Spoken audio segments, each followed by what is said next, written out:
Over to third. That's how the Giants go ahead. 2-1. Unbelievable. What a call by Dave Fleming last night on NBC Sports Bay Area. And oh, baby, there was some playoff baseball yesterday at Oracle Park. Yaz with the heads up base running. Max Muncy, what are you doing? Bellinger, what a throw. And Posey waltzes in the home plate. Giants win 4 in a row against the Dodgers. They're up 3 in the NL West. We got trade rumors swirling. We got draft day tomorrow. Trading camp starts today. Shasky, oh, baby, this is going to be a fun one. You know what's funny is you and I had a long talk with the boss, and he says to me, he's like, him and our assistant program director, you got to just calm down a little in the morning. People are just waking up. They don't want to hear you screaming and yelling, and I've really tried my best to stay calm. Last night was such a great game. I want to stand up right now and scream into this microphone because I mean this sincerely.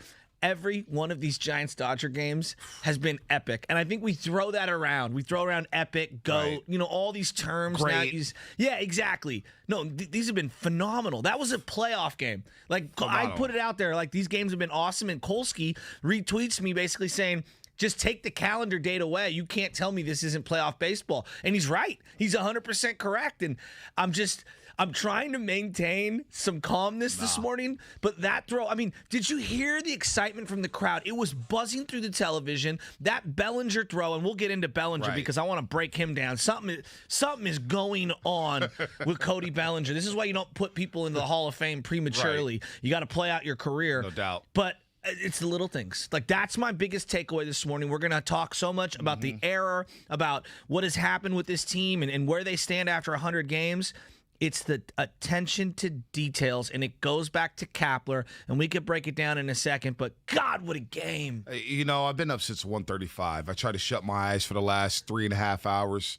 Baby Chaz was up for a second, but that's not why I was up. I was up because I kept reliving this game.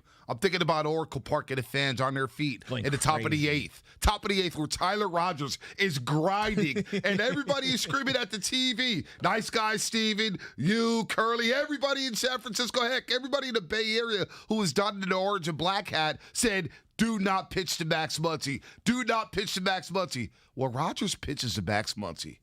And rough. Darren, we were talking about Ruff for a few weeks ago. I was like, they can't ride with Ruff. They got to get something here. This guy's had not only quality at-bats at the plate, quality at-bats. Every one of his at-bats seems to be 2-2, 3-2. He's drawing a walker, he's hitting. But his glove at first base, to field that laser grounder from Max Muncy and have the composer to just throw it to home. Just, hey, ball out of glove. Let me throw it to home. Let's get the lead out. And then Rogers and Turner. What a battle that was. Rogers gets out of the inning. Gets out of the 8th inning. And then Buster Posey gets on base. And the magic happens yesterday. That play there with Bellinger and Max Muncy and that grounder, it's just, you said it, Shasky, the little things. Last week it was Vossler with the secondary lead to beat the throw, the second base. And next thing you know, the Giants got action at the top of the ninth. Yesterday is Yaz. It's not only Yaz's base running. What about the play off the wall where he bare heads and it gets it into the field? Yaz was everywhere. This team plays clean defense. They do all the little things, and that is a recipe for success in October. When you do all the little things, how can you be calm after a game like that? This team full of no names just beat the Dodgers 4 straight times. I know. Dave Roberts is rattled. Screw being calm this morning. Where you at, Giants fans? Just be jacked up right now. Hey, I'll tell you right now, Giants fans they're feeling it. It's starting to build. You can see it. I'm driving in this morning. I've seen all the construction workers, and I'm already seeing tons of comments on our YouTube page. Search 957 The Game. Just get in there. You can watch us. Choose your experience here. You want to listen on the radio? You want to download that Odyssey app? Buster Posey, great at bat last night. No doubt about it. And the vibe, I can't get over it. That call from Fleming. Can I hear that again right now? You want to hear it again? I want to hear it again. I Listen to honestly, the crowd. the crowd, and then him, because the throw was. Honestly, it was a Jameis Winston throw over the middle. That's what it was. Like, where are you throwing this? A little check swing bouncer. Muncy's going to field, and he didn't get Yastrzemski. So now Posey ranges away, and Bellinger throws it so high. Posey will come in to score. Yastrzemski over to third. That's how the Giants go ahead. 2-1. Unbelievable. All right, so let's break this play down for just a second. Can we please? When you are in the dugout, right? One of the things that, whether you're the manager, one of the guys on the bench, one of the things you're thinking about is there's certain things. Just make a play, right? That's very simplistically, be in the right spot. When you're shifting and you're moving around as much as Major League Baseball players are nowadays, I have said for quite some time now that I'm surprised there's not more mental mistakes out on the field. Now, I know they're professionals, but when you're moving and shifting and so worried about where you're placed on the diamond, sometimes you can forget the situation, right? In baseball, when you're creeping as the ball's being pitched, we call it situational awareness. If the ball's hit to me, I'm going to go here, right? This is whether this is Little League, whether it's high school, college, junior college, minors, the majors, it doesn't matter. Ball's hit to me, where am I going to go? And at its most simple, you always try to get the lead runner. Well, they're not going to get Posey in this situation, but to me, the lead runner for Muncy was get a force at second base on that play. And he panicked. The ball was a chopper. It wasn't a traditional play. The shortstop, Taylor, was way deep in the hole. He doesn't come running over fast enough. Instead of Max Muncy running over and just trying to tag second base, he decides he's going to go after the base runner. And smartly, like in that Pittsburgh Cubs situation, the guy coming down the first base line, and Baez just stops and forces Muncy to run toward him. Now he gets into panic mode. Now you have Bellinger at first base, who's primarily been an outfielder this year, has not played a lot of first base for them, all right? And he panics because they get the out at first, the force play. You have Yaz going from first to second. Now that's a tag play. He has Buster rounding third really hard. He tries to throw over to third. There's just so many moving parts happening all at once. And the first time all year since they've installed those nets, the net comes into play on that particular throw. Normally that ball would be 15 rows up into the stands, and it's a dead ball situation. I kind of actually like that it comes off the net and it's just a live ball, because how many left fielders are backing up third base on that play? Not too many, especially Luke Raley yesterday, who, by the way, when the Giants tied the game in the bottom of the sixth inning, Slater has the double. Luke Raley was playing at the warning track. I don't even know. I'm thinking, wait a minute. Is Mickey Mantle up at the plate? Is Willie Mays up there? Why is Luke Raley playing at the warning track? Slater gets an easy double. Then Buster Posey comes up with the classic inside-out swing to center field. Great at-bat by Buster Posey. Inside-out swing. He had great at-bat against Blake Trinan. Absolutely. Down 0-2, gets 4 straight balls. Absolutely. I mean, the Dodgers, and that's the difference right now between the Giants and Dodgers. It's 7-7 when it comes to the season series. Giants have outscored them 63-60. It's close. But the little things that the Giants do, they don't beat themselves. Smart base running, heads-up base running, and the number 2 team in the league when it comes to fielding and committing errors. The Giants play the right way. They don't beat themselves, which makes them a problem over the next 2 months. The Dodgers, for being a World Series team, World Series championship team, for being a team that's won 8 straight NL West division titles, they are sloppy. And I don't know if it's because Seager's out, if Betts is out. They got all these moving parts. They're still loaded. I hear you. They are. They have premium players. Right. But there's a lot of nobodies out there, like McKinney, McKinstry. Are you kidding me? Yeah. Who's Raley? A bunch of nobodies. I mean, they're relying on Chris Taylor, who was their 8th best player last year or the year before, depending on how you rate it. They're relying on Will Smith, who's a very young, up and coming player. But those are the anchors of this team right now. Bellinger what is going on with Bellinger? I don't know what's going on with Bellinger right now. I really don't. The injury maybe set him back. He's batting 160. I thought he gloved. He had a hell of a play at first base. Who did he rob?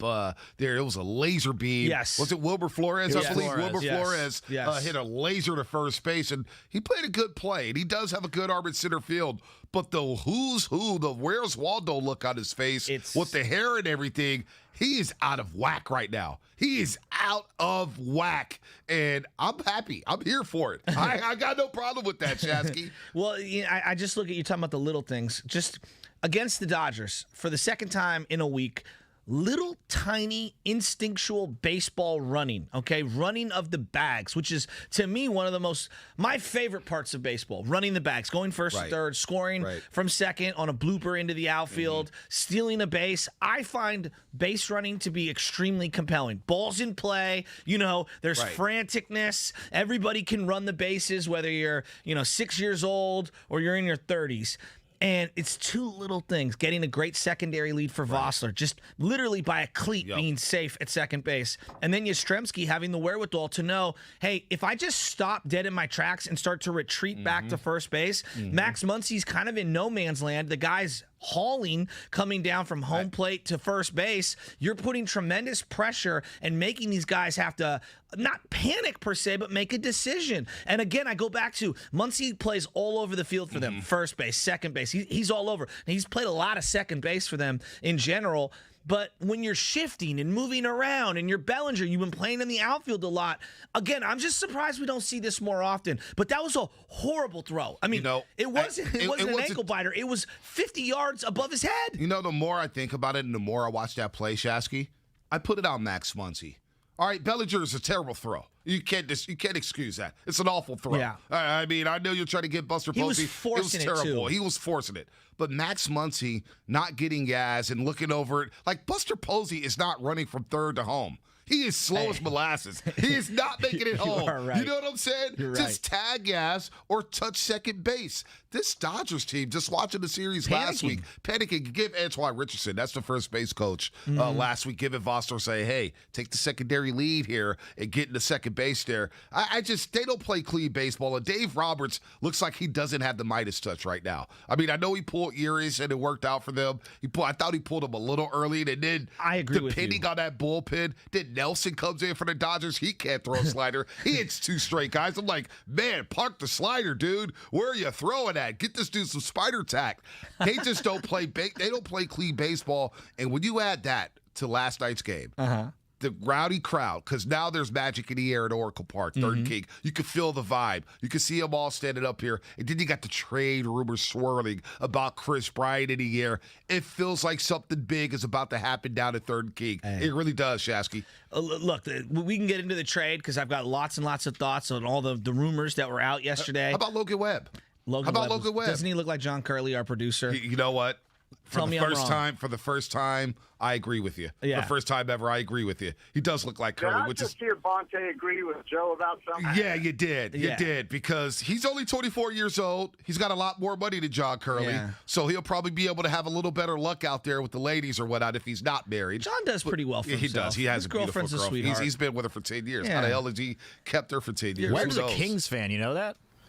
Really? Yeah, he's a Kings fan. Oh, well, he's from up there in He's Elk from Grove. Rockland, I think. Yeah. I'm not mad at that. No, yesterday his performance, he was really good yesterday. Kept the ball down. He needed to give the bullpen the ball in the 6th inning. He did that. You went through the lineup multiple times. That third time around, the analytics tell you you're going to get rocked. Unless you're a premium, Walker Buehler type player. You're going to get rocked in that third time around the lineup. So he's done a fantastic job.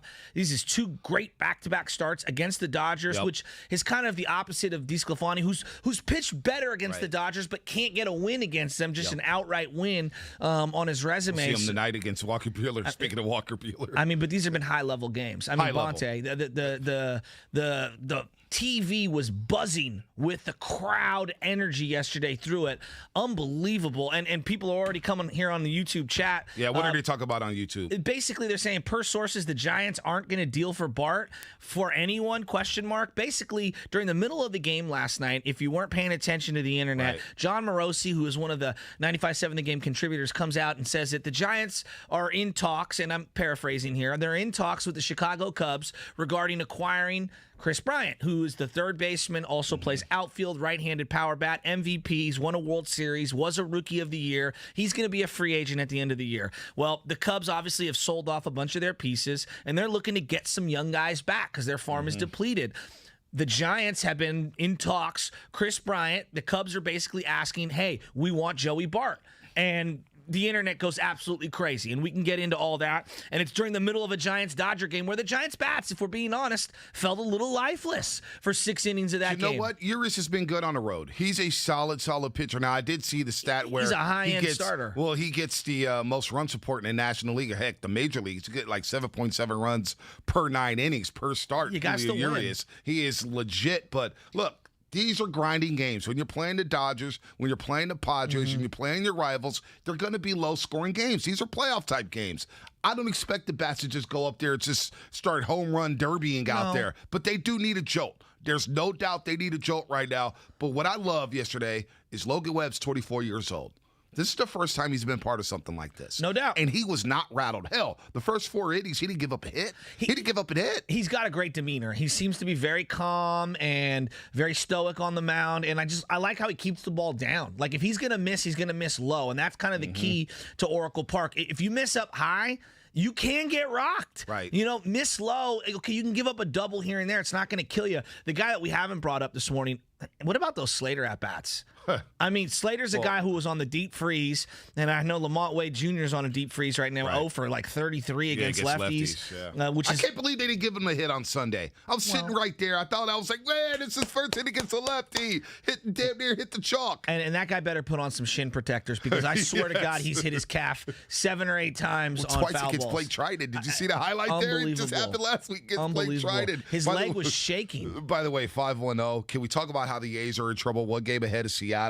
The A's are in trouble. Tatis hit a ball 700 feet yesterday. Oh. He hit his ball 700 feet yesterday, and it was like, damn, the Padres, just like that, with Adam Frazier batting leadoff, coming over for the Pirates. They're loading up. The Dodgers need to load up. And now you got the Chris Bryant, Max Scherzer rumors. Scherzer's come out and said, hey, I want to go to the West Coast, and you know what? I want to play for one of those NL West teams, either San Diego, LA, or the Giants. So things are about to brew before the Major League Baseball trade deadline, 1 o'clock Friday, plus the NBA draft on Thursday. A lot going on there. What's going to happen with Wiggins, Wiseman? Will they stay put? Who are the Warriors going to draft at 7-14, or will they draft at 7-14? And you got Kyle Shanahan. We will get into Kyle Shanahan because right now he says there's no quarterback competition right now. Keywords, right now. So when will there be a competition? The day Trey Lance steps foot into Santa Clara when he signs his contract? You don't want to get me started, dude. I told you, I have a rule. Maybe. You know what the rule Maybe, is. probably, but maybe not. I trust nobody at a podium. I don't care if you're a politician. I don't care if you're a teacher, a supervisor at work, a head coach of an NFL team on July 27th. I don't trust anyone at a podium anymore. Back to the Giants for just a second. We obviously talking about Max Scherzer, Chris Bryant. Obviously, John Morosi says, hey, Giants are looking to try to get Chris Bryant. Cubs are looking to try to get Joey Bart in this deal. We'll get into whether fans want that or not. I'd love to know. I'll say it right now. YouTube, Twitch, text line. If Joey Bart is a sticking point for Chris Bryant, I'm dealing Joey Bart 10 times out of 10. I'm dealing him twice on Sunday. Well, you know what I'm saying? Every day and twice on Sunday. Joey Bart can go for Chris Bryant. He can go for Max Scherzer. I'd even think about trading Joey Bart for Craig Kimbrell. That's how much I'm high on those three and how much I'm down on Joey Bart.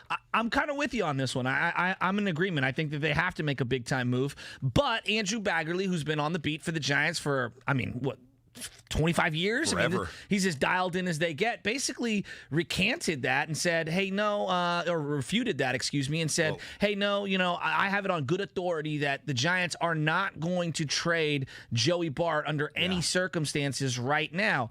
Now, that might be what he's hearing. I don't want to discredit Andrew Baggerly. He does a fantastic job. He's totally tapped in.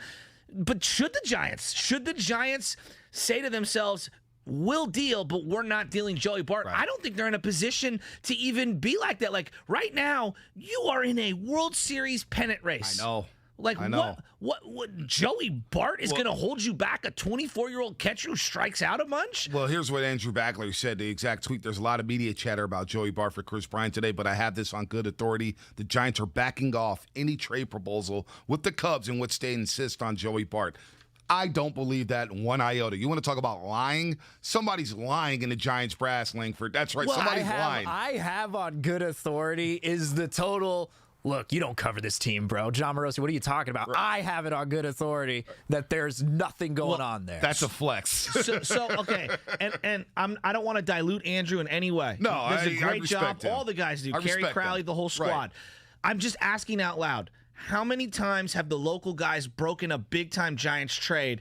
It seems to me like the national people, and the same thing happens in football. Yeah. They always seem to like get the big scoops. And I'm not saying these guys aren't tapped in. I just feel like at the national level, some of these guys have, contacts throughout the league, and maybe their information is a little more comprehensive as opposed to a one-sided information where you're just getting it from your Giants sources. No doubt. YouTube, Twitch, we're all dialed in. Text line 888-957-9570. That's the text line and the phone number 888-957-9570. We got to go to Gabe's World here at Shasky. A lot going on here. Hey. Training camp. NBA draft tomorrow at 5 p.m. Major League Baseball trade deadline at 1 o'clock. It is a bonanza. Best and it team is in baseball. heating up right now on a hump day here at 95.7 The Game. Giants, best record in baseball. They beat the Dodgers for the fourth straight time, 2-1. We're going to get the Gabe's World here on the other side, and that's what's coming up on the game. Brought to you by MB Jesse Painting. Is your business, high-rise or HOA,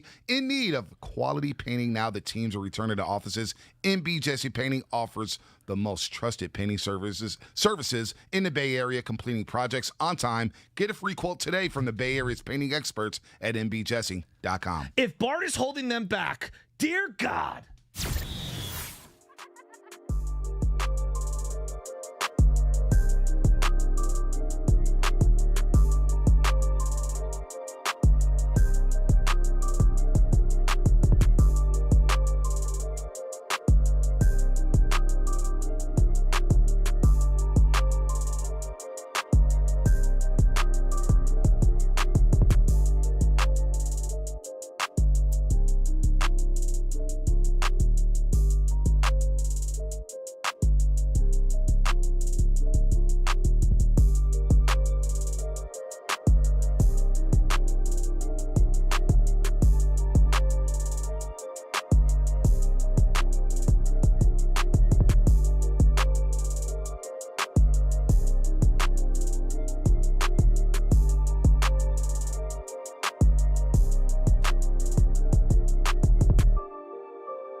Posey will come in to score.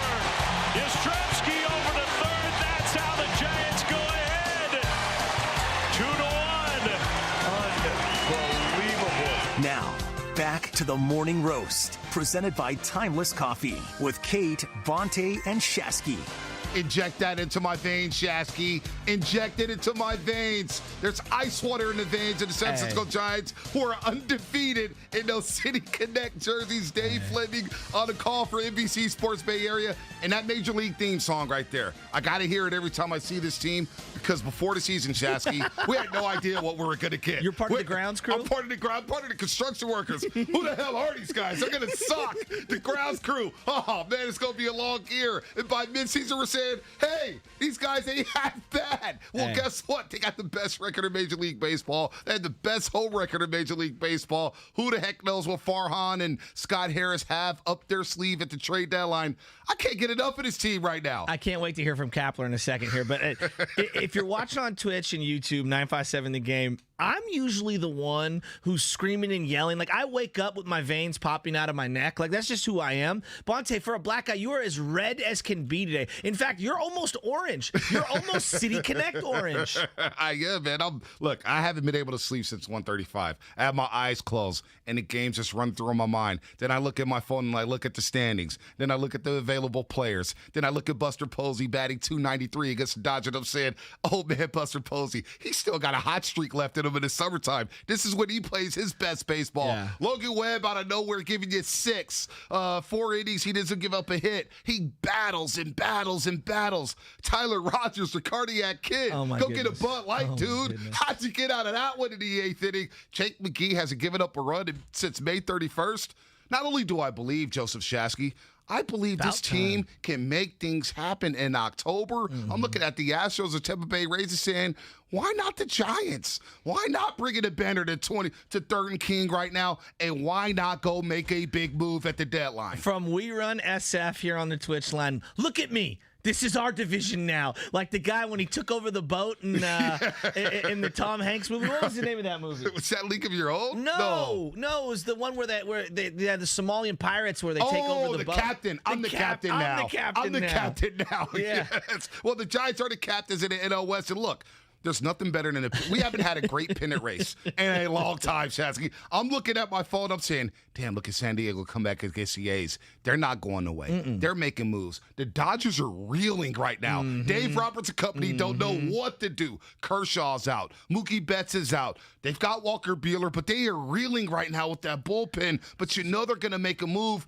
This is fun stuff. All right, let's put a bookmark on what they could do at the deadline, because I have lots of thoughts about Bart, Bryant, etc. Let's really quickly break down one of the big plays from last night. Give me Gabe's World real quick, because I want to hear from the manager. I think we'll go with a little Bohemian Rhapsody, gentlemen. Good call. When it comes to Gabe Kapler, anything goes. First of all, I think pressure is always a good thing. The brightest lights can sometimes bring out the best performance. Now he's been ejected. Kapler's been ejected by Joe West. Panda costumes and baby giraffes and all of the fans of San Francisco. Gabe Kapler's 100% right. Kapler launches one. Fair or foul? It's gone! Gabe Kapler has won it!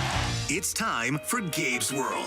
So normally in Gabe's World, we like to pull sound from him at the podium, and it's him talking and addressing all of the media and taking questions and fielding questions. And sometimes he gets on the front end and he brings things up. Last night, our crack staff here at 95.7 The Game got exclusive audio from the game. Now, this isn't just a telecast. We got Gabe Kapler mic'd up during the most crucial part of the game, a mound visit with Tyler Rogers on the hill. and the bases are, I think there's 2 runners on. It might Two be runners on, two runners on, and Max Muncy steps up to the plate. Let's listen to Dave Fleming, and then our staff kind of weave in exclusive audio from Gabe Kapler during the mound visit. So now Gabe Kapler, and I'm sure he's coming out to talk some strategy here. You got an empty first base, Max Muncy coming up with Justin Turner after that. Do you give your pitcher the option? Okay, Ricky, Haywood likes the hard stuff out over the plate. So must be man and don't get up with anything. You listening to me, Rick? Yeah. Okay, you're my man. Go get him, kid. Here comes Buster Posey. This guy's the out you've been waiting your whole life for. The 2-2. Muncy on the ground at first. Runner breaking for the plate. The throw, the tag, out at home plate. Darren Ruff to Posey, 2 down. Still tied at 1. That's what I mean by you got to have luck. Great tag right there by Buster Posey. He gave him an alley, still got the tag down. What about the throw by Ruff? It was a great play by Darren Ruff. I mean, I think really one of the low-key hard things to do, especially at first base, when you don't throw full throws around the diamond, is to come in on a ball, stop, plant, and throw home. Like, how many times do you see him short hop a guy and he's got the catcher's glove on? How many times do you see him throw wide right, wide left? Like, that was a hell of a play right there. And I'm going to be real with you. I was sweating during the Tyler Rogers inning. Wow. Hard. Weren't we all? I was sweating hard. Second and third, 1 out. And Max Muncy comes up to the plate. He's had how many home runs against the Giants? 8 homers this season against the San Francisco Giants. It could be wrong. It could be 9. I believe it's 8. And he comes up to the plate, and I'm thinking, oh, they're pitching to this guy. He's a lefty, and Rogers is coming in with that slide pitch. He's got no velocity on it, and he gets him to ground out. And Ruff with the composure. I thought Ruff's composure on that play, because we see a lot of first basemen have a tough time getting the ball out their glove. They don't really know. He hasn't played a lot of first base. Just calmly gets the ball out, makes a nice throw to Posey, tag, boom, second out. And then you still got Justin Turner. Justin Turner. That was a great at-bat. Great at-bat by Justin Turner. He's fouled off pitch after pitch after pitch. Tyler Rogers gets out of it. That momentum swings to the bottom of the 8th inning where the Giants take the lead and win the game. What an unbelievable 8th inning, an unbelievable baseball game. And again, the Giants win 4 straight against the Dodgers. That's 4 straight. And they've evened up the season series against the boys in blue. You referenced a Yastrzemski play out in right field where he barehanded it. I thought Duggar made a pretty decent play considering he was so in on the Chris Taylor ball, because you bobble it even a little, you're giving the guy an extra base, they probably score in that inning and tie the game up. So, yeah, it's the little things for this team. And Tyler Rogers, there is something going on with him against the Dodgers. It's not the greatest matchup. They see him quite well. There has to be something there where just the ability to see him so many times throughout the season. Maybe they saw him in spring training. I don't know what it is. Maybe he's tipping. I don't know. I'm not really sure what the recipe is, but obviously there seems to be a soft spot against the Dodgers no for doubt. him. Jake McGee, on the other hand, looked really, really good. Now, I would feel a lot better if they were in the 7th and 8th roles and you had a legit 9th inning guy, but I'll take it for right now. Now, we talked about Bellinger, and we obviously played a little major league sound right there as we were cutting in, and the old manager walking to the mound, talking to the pitcher. We got 10 minutes to game time. Let's all gather around. If you watched Major League, you remember that the catcher had a difficult time throwing back to the pitcher. No doubt. And he had the backup catcher, and he had a ton of issues there, and he would end up reciting lines from a Playboy. Well, after the Bellinger throw, the timeline was just going absolutely nuts. This guy Boat, who runs Bennett Valley Golf Course up in Santa Rosa, shoots me a text message on the Twitter and basically says, it's a picture of the catcher from my Major League, and it says, "Is this you, Cody Bellinger?" Wow. I mean, Cody Bellinger, that's good stuff. And like the throw, I just started laughing. It was so bad. And Anna's watching the game with me. She's trying to give me her play-by-play. She goes, "Wow, he throws worse than you. Who is that guy? Who is that guy?" And I'm thinking, wow, how can Cody Bellinger do that? But then I rewinded it just to see it just before we got to the 9th inning. I was like, who was the second baseman? I was like, oh, that was Max Muncy. Why not just tag Yaz? It reminded me of the play with Javi Baez in Pittsburgh, where he's running down the first baseline, starts running back towards home. It's like, Just tag second.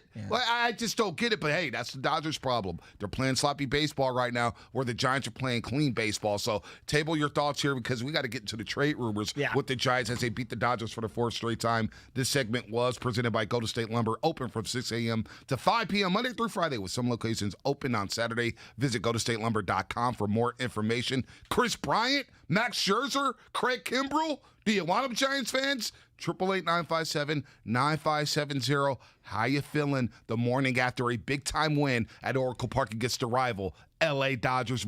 Your phone calls coming up. Your text, YouTube, Twitch. We see you all, family, here on the Morning Roast. Don't miss Damon, Ratto, and Cole.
Posey delivering the clutch RBI hit. Now, back to the Morning Roast, presented by Timeless Coffee with Kate, Vontae, and Shasky. John Miller on the call for NBC Sports Bay Area. That was in the bottom of the 6th inning when the Giants chased Julio Urias. They chased him there in the 6th inning. Slater with the double to deep left, and Luke Raley, for some reason, Shasky, you're inside baseball. You know what's going on. Why was he playing so deep on Austin Slater? He literally had his feet planted at the warning track, gives up an easy double, and Buster Posey with a nice classic inside-out swing to center field, and Slater scores a tie game. So what I don't understand with some of these defensive positionings is that why would you ever stand right at the wall? Like, okay, even if the ball's hit to you, you are going to, even if it's a screamer, you're going to have reactionary time. You're going to be able to cover 10, 15 yards, at least. Even if it is the hottest hit ball, 107,000 exit velocity, barreled up, you'll still be able to go back on it a little, especially when you're that deep. Why would you want to play against the wall? You can only come in. I would want to give myself the opportunity to come in or go back. Now, I know it's foreign territory because it's not their ballpark, but like that's part of what you do in warm-ups is you work on positioning and you have your coaches or whomever throw you balls so you understand how many steps you have from a certain spot till you get to the wall. It used to be guys would put their arm out, kind of feel for it. That's why the warning track is there. It gives them a little indication of, hey, I only have X amount of steps until I get to the wall. I do not understand that defensive position. I mean, it's Austin Slater. It's Austin Slater. It's not Giancarlo Stanton. It's not one of these power righties, Pete Alonso or something like that.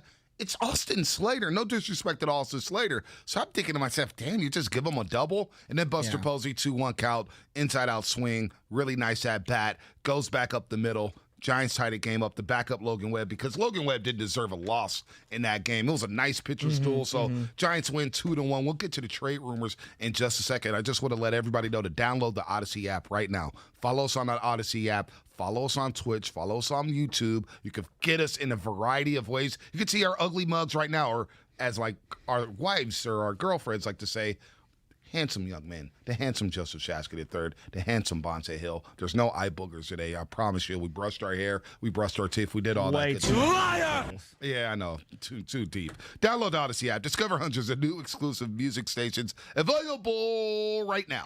For sports and music fans by sports and music fans, check out Tailgate Crashers, crack a cold one, and get game day ready with tunes from all your country faves and new Odyssey exclusive stations on the Odyssey app. Brought to you in part by Macy's and our good friends at Geico. Chris Bryant, what's up? Well, so, the movie Fast and the Furious, one of the installments was called Which one? Tokyo Drift. Yeah, right? that was good. So let's drift back and forth between a couple of topics here. Let's just start with Chris Bryant, San Francisco Giants, and Joey Bart. All right, let's oscillate a little. We have a poll right now on the Twitch. Should the Giants make the trade for Chris Bryant if it means surrendering Joey Bart? This is a no-brainer for me. And B, I see where you're at. You have won me over with your argument. I love to, at least for this particular version of the Giants, to hang on to the chips. I want to see these prospects come through. And I feel like as the season has progressed, I've had to move off that stance, and I'm trying to be as reasonable as I possibly can. Do I want to see Joey Bart in a Giants uniform? Absolutely. But if I had the chance right now to put $100 on one of two things, either Chris Bryant is going to come here and help this team go to the playoffs, or Joey Bart will ever, at any point in his career, be a one-time All-Star. I'm putting the $100 on the Giants and Chris Bryant. And that's how low I am on Bart this morning. Could he develop at some point and prove me wrong? Of course, there's that possibility. Could you run the risk of losing Chris Bryant in free agency? Absolutely. Scott Boras is his agent. But right now, if I had to put $100 on it, I don't think Joey Bart will ever be an all-star. And that's like everybody's an all-star now. There was 41 first-time all-stars this year.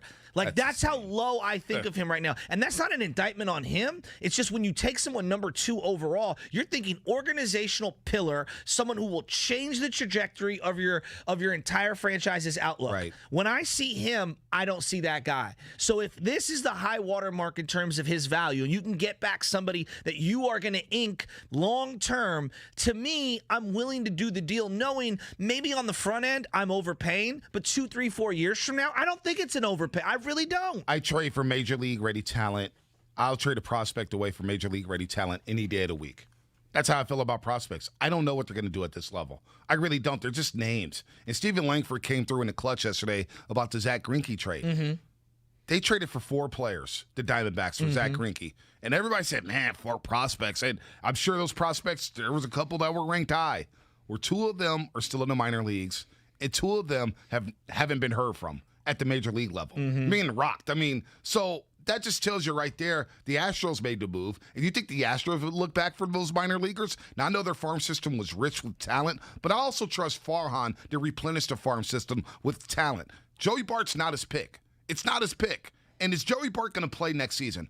Looks like Buster Posey has a couple years left. That's the math I'm doing, too. I agree with you, because that factors. Yeah, no doubt. Sorry. No, my bad. And Kurt Casale, as much as he stinks at the plate at times, he's a damn good backstop. He's a damn good defensive catcher. And how many shutouts has he caught this season for this Giants club? So you're not going to just go ahead and bench Kurt Casale for Joey Bart, because Joey Bart struggles behind the dish as a defensive catcher. There's no DH right now in the National League. So I'm with you, Shasky. I am trading Joey Bart in a heartbeat for Chris Bryant. I'm trading him for Max Scherzer. And you know what? I may deal him straight up for Craig Kimbrell, because Craig Kimbrell right now is at 0.49 ERA, and I'm looking at the closer situation with the Giants. I'm with you. I could use Craig Kimbrell, who you can have control for next season as well. So I'm Major League bat ready all day long over a prospect like a Joey Bart. It's just a number. Yeah. Well, look, there's risk on both sides, right? There's risk that Joey Bart develops and all of a sudden becomes a superstar. And then there's risk, obviously, that Chris Bryant leaves you in free agency, and it is just a rental. Now, if he leaves in free agency, you do get a compensation pick. So it'll probably be sandwiched somewhere between second and third round, something like that. So you do get something back, which right now, the second or third round pick might end up being higher on your prospect depth chart than Joey Bart is right now, which is kind of an indictment of where Joey is. Then let's just do the math here. Age matters. Now, Yastrzemski, part of why Giants fans have diluted him is because of his age. It came up so late in the process. If he was 21, we'd be looking at him very different. Part of why we look at Fernando Tatis Jr. the way we do, the guy started at 19 years old at shortstop at the big leagues. What about a Ronald Acuna Jr.? Exactly. 20 years old. Right, 20. Juan Soto, 19 years Vlad old. Jr. You're right, 19 years old. Just These guys look are around young. the bigs. So 24 years old, right? I'm doing the math here, and I'm saying to myself, he doesn't even have 1 full year of big league service, okay? He would basically be a full-time rookie next year if he were to start at the big league. He's 25, okay? 25 years old. Now, you just do the math on offensive catchers. They depreciate like running backs in the NFL. They have a small shelf life when it comes to being an offensive-minded catcher. I don't know if he's an offensive-minded catcher, number one. And then the second part of this equation is, how many days a week do your catchers actually really play? So I have this trade piece that I value at 100%. Well, if he's only playing 4 days a week out of the 6 games, well, let me tack down some of that value that you might be bringing to the table. That's part of the frustration of Buster Posey. He's great. He only plays 2 out of every 3 or every 4 days. Right, no doubt. Right, no so doubt. if you'll go get yourself Chris Bryant, he'll play every day. Every day. Now, and not only that, he's got injury histories, though. He does, and he slumped a bit, but third base, center field, first base, the guy can play all over the diamond, and he's a very good bat. And if you give him a change of scenery here, you at least get him in the building. This is something we talked about early in the season where it's like, you know what? I would rent a player just to see what the culture's like, just to see how we do business out here. And if you want to leave in free agency, so be it. I'll get the comp pick or whatnot, and we move on. Thanks for the 2.5 months. We move on here. It's just like the Zach Wheeler deal. I would have did that 100 times out of 100 times for Carlos Beltran. It happens. You get burned sometimes. That's the pleasure of doing business here. But when I look at Joey Bart, right, and we keep hearing about Joey Bart, and you hear about Sacramento, where they're saying basically the Pacific Coast League is a hitter's league, so your numbers are going to be inflated. It's not impressive. So why not deal him if his value's high and he's batting over 300 with his OPS over 900? I don't get it here. And the reason why we're talking about Chris Bryant and Joey Bart, because John Morosi from MLB Network tweeted this yesterday. Giants have spoken with Cubs about Chris Bryant, and the Cubs are evaluating the 24-year-old catcher Joey Bart as one candidate to be requested on their side of the talks. Bart has a 904 OPS this year at AAA. Now, Andrew Bagley, something we brought up in the second segment here on the Morning Roast. Andrew Bagley tweeted out, during the game. There's a lot of media chatter about Joey Bart for Chris Bryant today. But I have this on good authority. The Giants are backing off any trade proposal with the Cubs in which they insist on Joey Bart. So where are Giants fans at with that tweet? If the Giants are going to say no to Chris Bryant because of Joey Bart, does that make you a little angry? Does it make you sad? Are you willing to hold on to Joey Bart if Chris Bryant is on the table? Like, I think Giants fans will be a little ticked off by that. My kind of feel after seeing the tweets go back and forth between the two guys is that this is part of the natural discussion when you're negotiating a trade, right? Hey, we want Chris Bryant. We want Joey Bart. Well, we're not giving you Joey Bart. Okay, will you throw in Craig Kimbrell?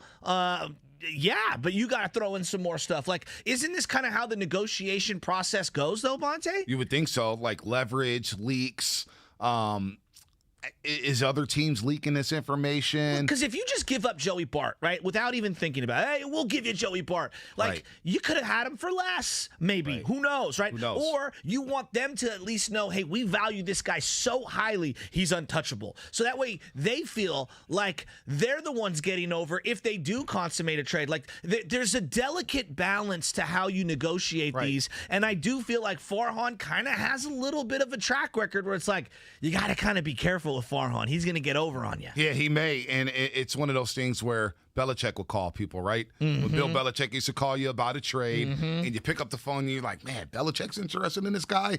Hold on a second here. Let me put the phone down for a second and see what's going on here.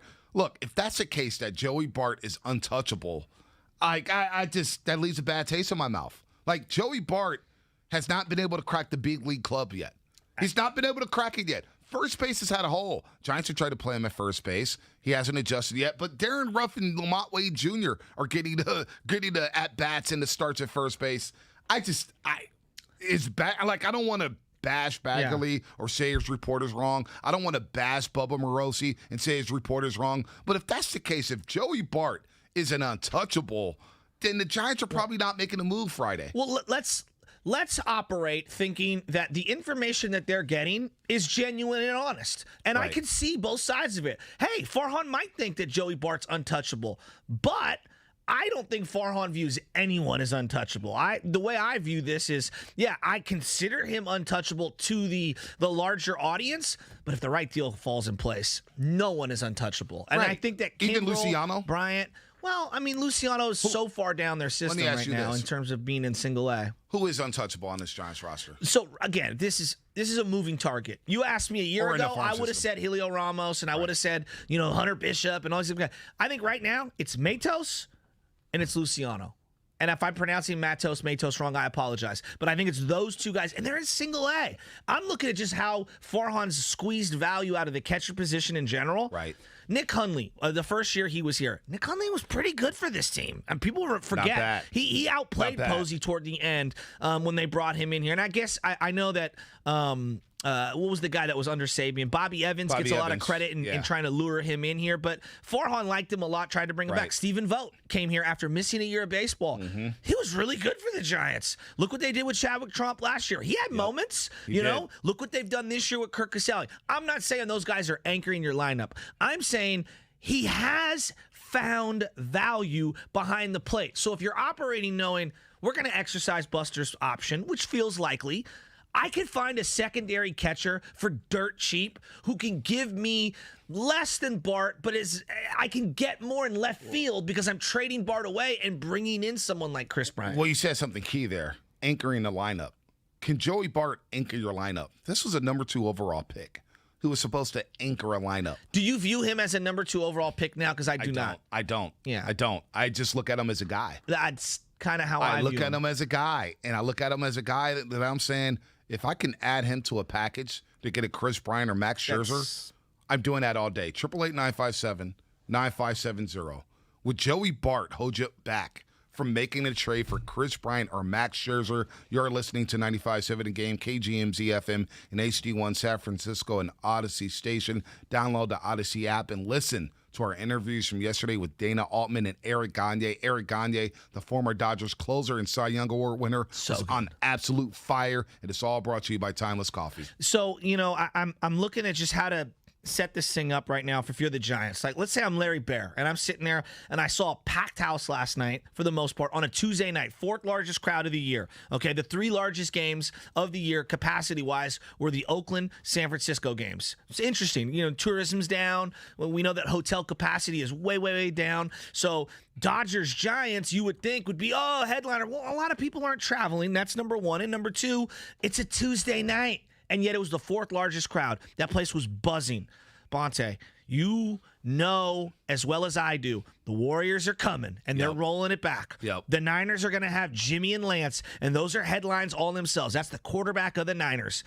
If you are looking at this from a business standpoint, Joey Bart does nothing to your market share. I'm sorry. As much as we're deep in the weeds and we know who Joey Bart is, my mother-in-law doesn't know who Joey Bart is at all. Now, does she know who Chris Bryant is? Probably not. Really. But she knows that if Chris Bryant plays every single day, she will eventually grow to love him. And if you ink him with a $250 million deal, 8 years, and you sign him up, and I know he's going to be here, believe me, Giants fans will lose their minds. It's not just Bryant, though. Right. They need to be in on Scherzer, Bryant, Kimbrel. Like, they need to make all these moves. Barrios, if you want to trade Trey Turner, I'll wait for him to become negative with the COVID-19 and get through the COVID-19 phase to bring in a Trey Turner. Look, Joey Bart, you bring it up. Larry Bear, we discussed this yesterday. Larry Bear loves a star. He went after Bryce Harper when his team was in the dumps. He went after Giancarlo Stanton when he were in the dumps. We know he loves to sell the panda hats and the giraffe hats, and he loves his garlic fries. You saw who he was sitting next to yesterday? Danny Glover, a legend here in the city. He sat next to Danny. That's what Larry Bear does. He sits next to stars, and he wants to watch stars. I don't think he's worried about Joey Bart. Look, the old regime of Brian Sabian and Bobby Evans, Joey Bart would have been in the package yesterday. They had no problem trading prospects. Now, I get it. Farhan wants to do things differently here. But again, everybody says Farhan is a genius, and he's one of the bright young minds in baseball as the president of baseball operations for the Giants. So I'm trusting Farhan to be able to replenish any talent he deals away because he's that smart. I'm expecting him to replace a Joey Bart. Well, Philip Bailey's down. Patrick Bailey's down in San Jose, now batting 300. All right, now he's got life in his bat again. Now you're feeling good about him. Now he's batting 300. Maybe Farhan's feeling good about him. I don't think he'll ever make the club. I feel like right now Giants fans are obsessing about players that we don't know. Exactly. And that's the part that I'm having a really hard time compartmentalizing, because I know that at times, Tim Alderson, people don't even remember. Oh, I remember Tim Alderson. Tim Alderson and Madison Bumgarner. There were 2 pitching prospects that I heard about forever. Right. They surrendered Tim Alderson for, I believe, Sanchez from the Pirates. From the Pirates, yeah. And I Freddie think Sanchez. They threw in Joe Martinez, but I could be wrong. That might have been a different deal.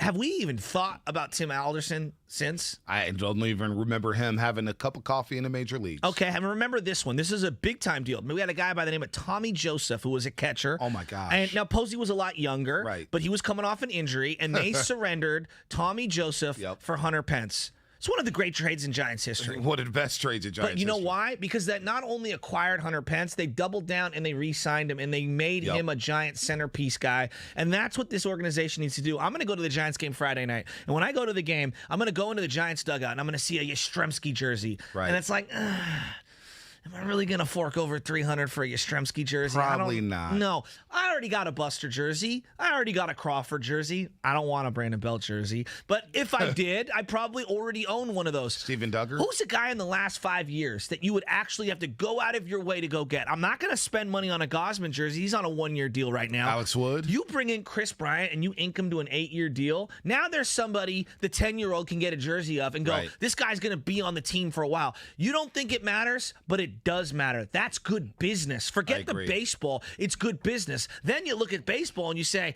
well, this guy can play 4 or 5 positions. He can bat in the middle of this lineup, provide tremendous amount of protection for Buster Posey and vice versa. It's a no-brainer. Well, I'm also thinking about Max Scherzer. If the Giants want to go into a playoff series, because they're going to the playoffs, Unless they have a catastrophic meltdown in August and September. Don't jinx them. They're going to the playoffs. I don't believe ear. in those stinking jinxes, all right? I don't believe in that. They're going to the playoffs.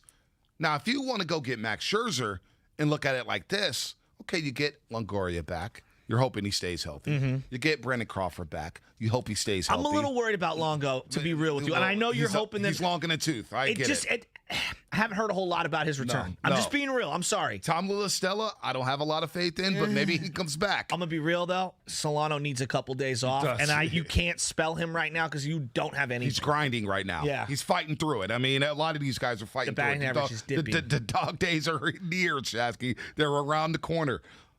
And Brandon Belt, as much as we have a love-hate relationship with Brandon Belt, he may be back. He may be back. And you know what? When he got hurt, Shasky, he's swinging a good bat. I know, but he's the odd man out right now. Darren Ruff is giving you good at-bats. You can play him in left. You can play him in left. I'm not playing Brandon Belt in left. No, I'm talking about Darren Ruff. I know, but you can play him out there. I know. Omar Wade Jr., you can play him in the outfield. You do have reinforcements with the bat, but where I'm getting to is if you go get Max Scherzer, now I'm going into a playoff series with Scherzer, DeSclafani, and Gausman. And that fourth game, I could platoon Wood and Webb for 7-8 innings and go to the bullpen. I like that a lot. And I don't know too many teams in the National League that will want to see a threesome like that. Scherzer, Gausman, and freaking DeSclafani. And you think about stars and what Larry Barrett could do with Max Scherzer and all the different color eyes kids will be going to Oracle Park with. How many kids would be out there with the green eye and the blue eye? Steven Langford, nice guy Langford, would be out there with a red eye and a brown eye. I mean, seriously, you can make money off of Max Scherzer as much as you can make money off of Chris Bryant. And you may be able to re-sign Max Scherzer to a 2 to 3 year deal to keep him in San Francisco and let him retire as a Giant. All those names are big and sexy, and I'm with you. You know what I want to do. I want Chris Bryant. I think he's the premier player every day that's out there. I want Max Scherzer. He's the premier pitcher. But let me give you one from SF Ball. What about Reynolds from the Pirates? Now, he's a guy the Giants drafted in their top pick 2015, traded him to the Pirates along with Kyle Crick for Andrew McCutchen. So this is a guy who was originally a Sabian, Bobby Evans guy. They traded away from McCutchen. It didn't really work out for the Giants. Right. They had moments, but didn't really work out for them. Pirates, 26-year-old outfielder, can play a little bit of all three outfield positions. He's not bad. Got a little Daniel Murphy swing to him. I saw him on Sunday when I was out in the game. But Giants wouldn't that be a letdown? It would be a letdown.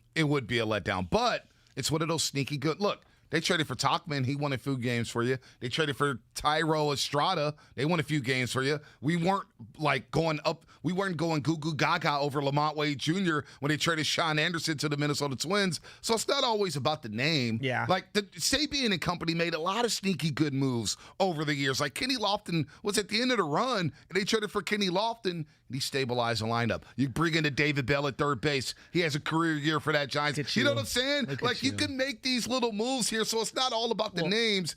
It would be a letdown in terms of name value, but you know what? This is a team full of no names. Well, but the difference is those teams that you're referencing had stars. They did. Right? And so you add, the icing on the cake to the actual cake. Right. You add some asparagus on the side of an unbelievable prime rib.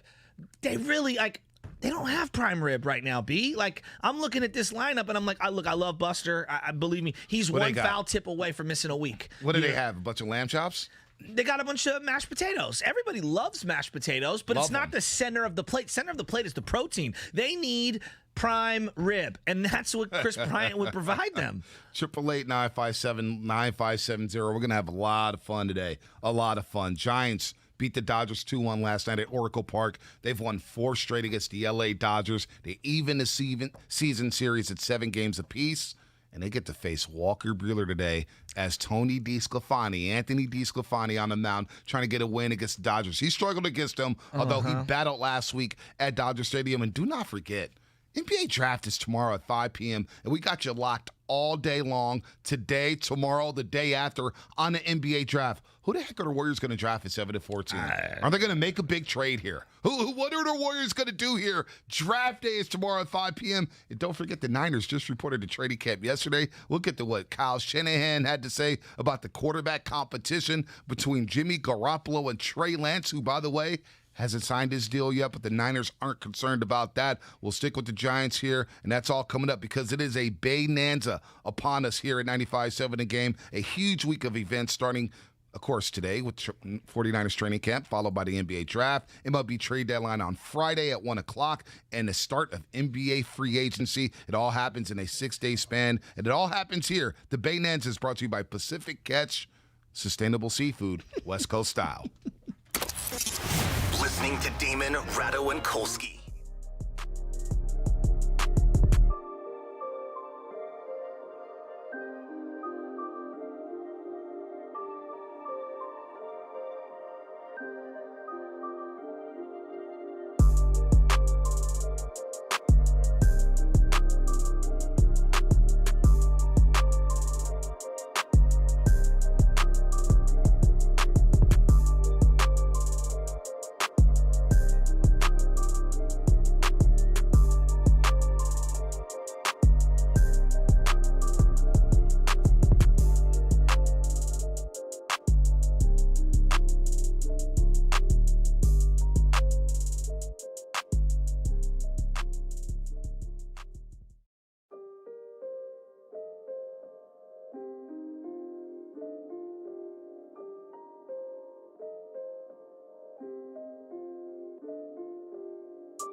Now, back to the Morning Roast, presented by Timeless Coffee with Kate, Vontae, and Shasky. Fleming's feeling it. Kruko's feeling it. Giants fans are feeling it as they beat the Dodgers for the fourth straight time, 2-1. Shasky and I in the building here. Kate at the Olympics doing her thing. Timeless Coffee getting us through another great Wednesday as the Giants remain in first place. Booker T and the MGs. You can't go wrong with the little green onions. My man Langford's on fire. I'm feeling good, Shasky. I haven't been this jacked up about a game because last night we saw playoff baseball. That was playoff baseball again at 3rd and King. It was electric. Fans on their feet in the top of the 8th trying to wheel Rogers through that 8th inning. And he gets Stewart despite everybody saying, don't pitch to Muncy. Don't pitch to Muncy. And then the bottom of the 8th, that crazy, wacky play happens where Bellinger tries to throw it to Alameda and Posey scores Thank you, Bob down. Fitzgerald. And throwing down the third baseline there. You like that? You like that? I could have said Emeryville. Could have said Albany. You like I love that. I absolutely love We're that. in Embarcadero BART station. So our boss Threw it to Santa Rosa. Exactly. Siberia. So our boss is not from the Bay Area, right? And God bless him, Matt. And he'll always talk to me and be like, I can't think of one thing that Buster Posey's ever said. Ever. Like, I don't understand. For a guy who's so popular, he's never said anything. He's never done anything. And he's not wrong. Like, I legitimately cannot think of one particular Buster Posey anything, like outside of actually playing the game of baseball. You know what? I like when he had his twins up there on stage. I think it was 2014, and his twin kind of went into this mic and started saying, goo goo gaga, goo goo gaga. That was a funny moment. Yeah, that wasn't even Buster. Yeah, It was I his know, kid. I know. And It was that his commercial with Sergio Romo. Ay, que lindo. No, Remember that? the one with him and Bochy's pretty good. It's not bad. Next Not turn, bad. next turn. So anyway, my point being is that Buster doesn't give you anything. No. Like, he doesn't give you anything. And last night, some photographer, I don't even know who it was, got a picture of him rounding third base, and the look on his face against the Dodgers in the City Connect jerseys, just the look on his face was incredible, B. Did you see that? I did see that. It was a great photo. And he's laughing. He's smiling because he's like, I'm in another pennant race. This guy just threw it to the net. He tried to throw it to the upper deck. I score. I'm slow as molasses. He probably could have gunned me at third base. It's just make a unreal. decent throw. I go waltzing into third base. And by the way, it started because of his at-bat against Blake Trinan. No doubt. Down 0-2. I'm thinking, oh, boy, this is going to end up in a grounder or a strikeout. And he walks. He fought off a lot of really tough pitches and didn't swing outside of the zone. It was a vintage Buster at bat. No, he's a classic guy. And look, man, he's been on fire against the Dodgers, batting .293 this season against the Dodgers. Still batting over 300, 327. So, look, he's never going to say anything, but the guy just plays baseball. The guy just gives you quality at bat after quality at bat. The inside-out swing there in the bottom of the 6th inning. Giants fans, like, where are you at right now? I know you're out there listening. You're feeling good right they're now. Everywhere. They're everywhere right now. 888-957-9570. Favorite that number because it's the text line and the phone line. Yeah, log it into your phone. 888-957-9570. Say it again. Apologize. I cut you off there. 888-957-9570. The text line and the hotline. Favorite that bad boy. Lock it in. Exactly. You can text or call us. How disappointing would it be if the Giants don't make a move with this roster? Look, I'm going to tell you this right now, and I feel like I speak for a lot of the fan base. This team needs reinforcements. Okay? Now, would I take a Brian Reynolds type deal? Would I take a Barrios type deal? Yeah, I'd take it. I'd be let down, though. I'm going to be honest. I'd be legitimately let down. This team needs marquee. They need a marquee. And, whether it's Chris Bryant, Max Scherzer, Kimbrel, or some combination of two of those, three of those guys, like anything less than one, I'm going to be really dissatisfied. And this is where I'm at this morning. And we have the most interactive show. Like, honest to God, I am so blown away by the love we've been getting across all the platforms. We have the most interactive show. Choose your experience. The Odyssey app. You listen to traditional radio on the job site. Maybe you're streaming us on YouTube or Twitch. Every single person wants Chris Bryant. Every single person wants Max Scherzer. Except the 510 here on the text line. What? Says, I'm heated if they trade Joey Bart for Chris Bryant. So is there anybody out there at 888-957-9570 I'm kind of stunned. that wouldn't trade Joey Bart for Chris Bryant? Because you know what? On Twitter last night, there was a lot of people saying, please please do not trade Joey Bart. He's going to be a cornerstone. Our producer, John Curley, we were in a green room today, or as Guru likes to say, the layup line before the show. I'm not trading Joey Bart. He can be an all-star. You don't trade him for Chris Bryant. You don't do it. Really? I don't know about that. He's been in the lab. All right, so let's lay this full thing out. 510, Bart is the future in all caps. When? In 2030? Guess what? The future is now. Your team, through 100 games, has the 4th best record they've ever had in a San Francisco Giants uniform. Is that sick? Okay, you are leading baseball. You are taking down the right now World Series champs. And you're leading the best division in baseball. You have one of the best bullpens by the numbers. You lead all of baseball and are on record pace for most home runs in franchise history. If the time is not now to strike, then explain to me when it is. Well, especially because the unknowns of next season. You don't know if Cueto's gone. 100%. Belt's gone. 100%. What are they going to do with Brandon Crawford? Buster Posey, there's a team option. They probably pick it up. But that could be his last year as a Giant. Evan Longoria has 2 years left. Then they got a bunch of pitchers on one-year deals. We keep reinforcing this.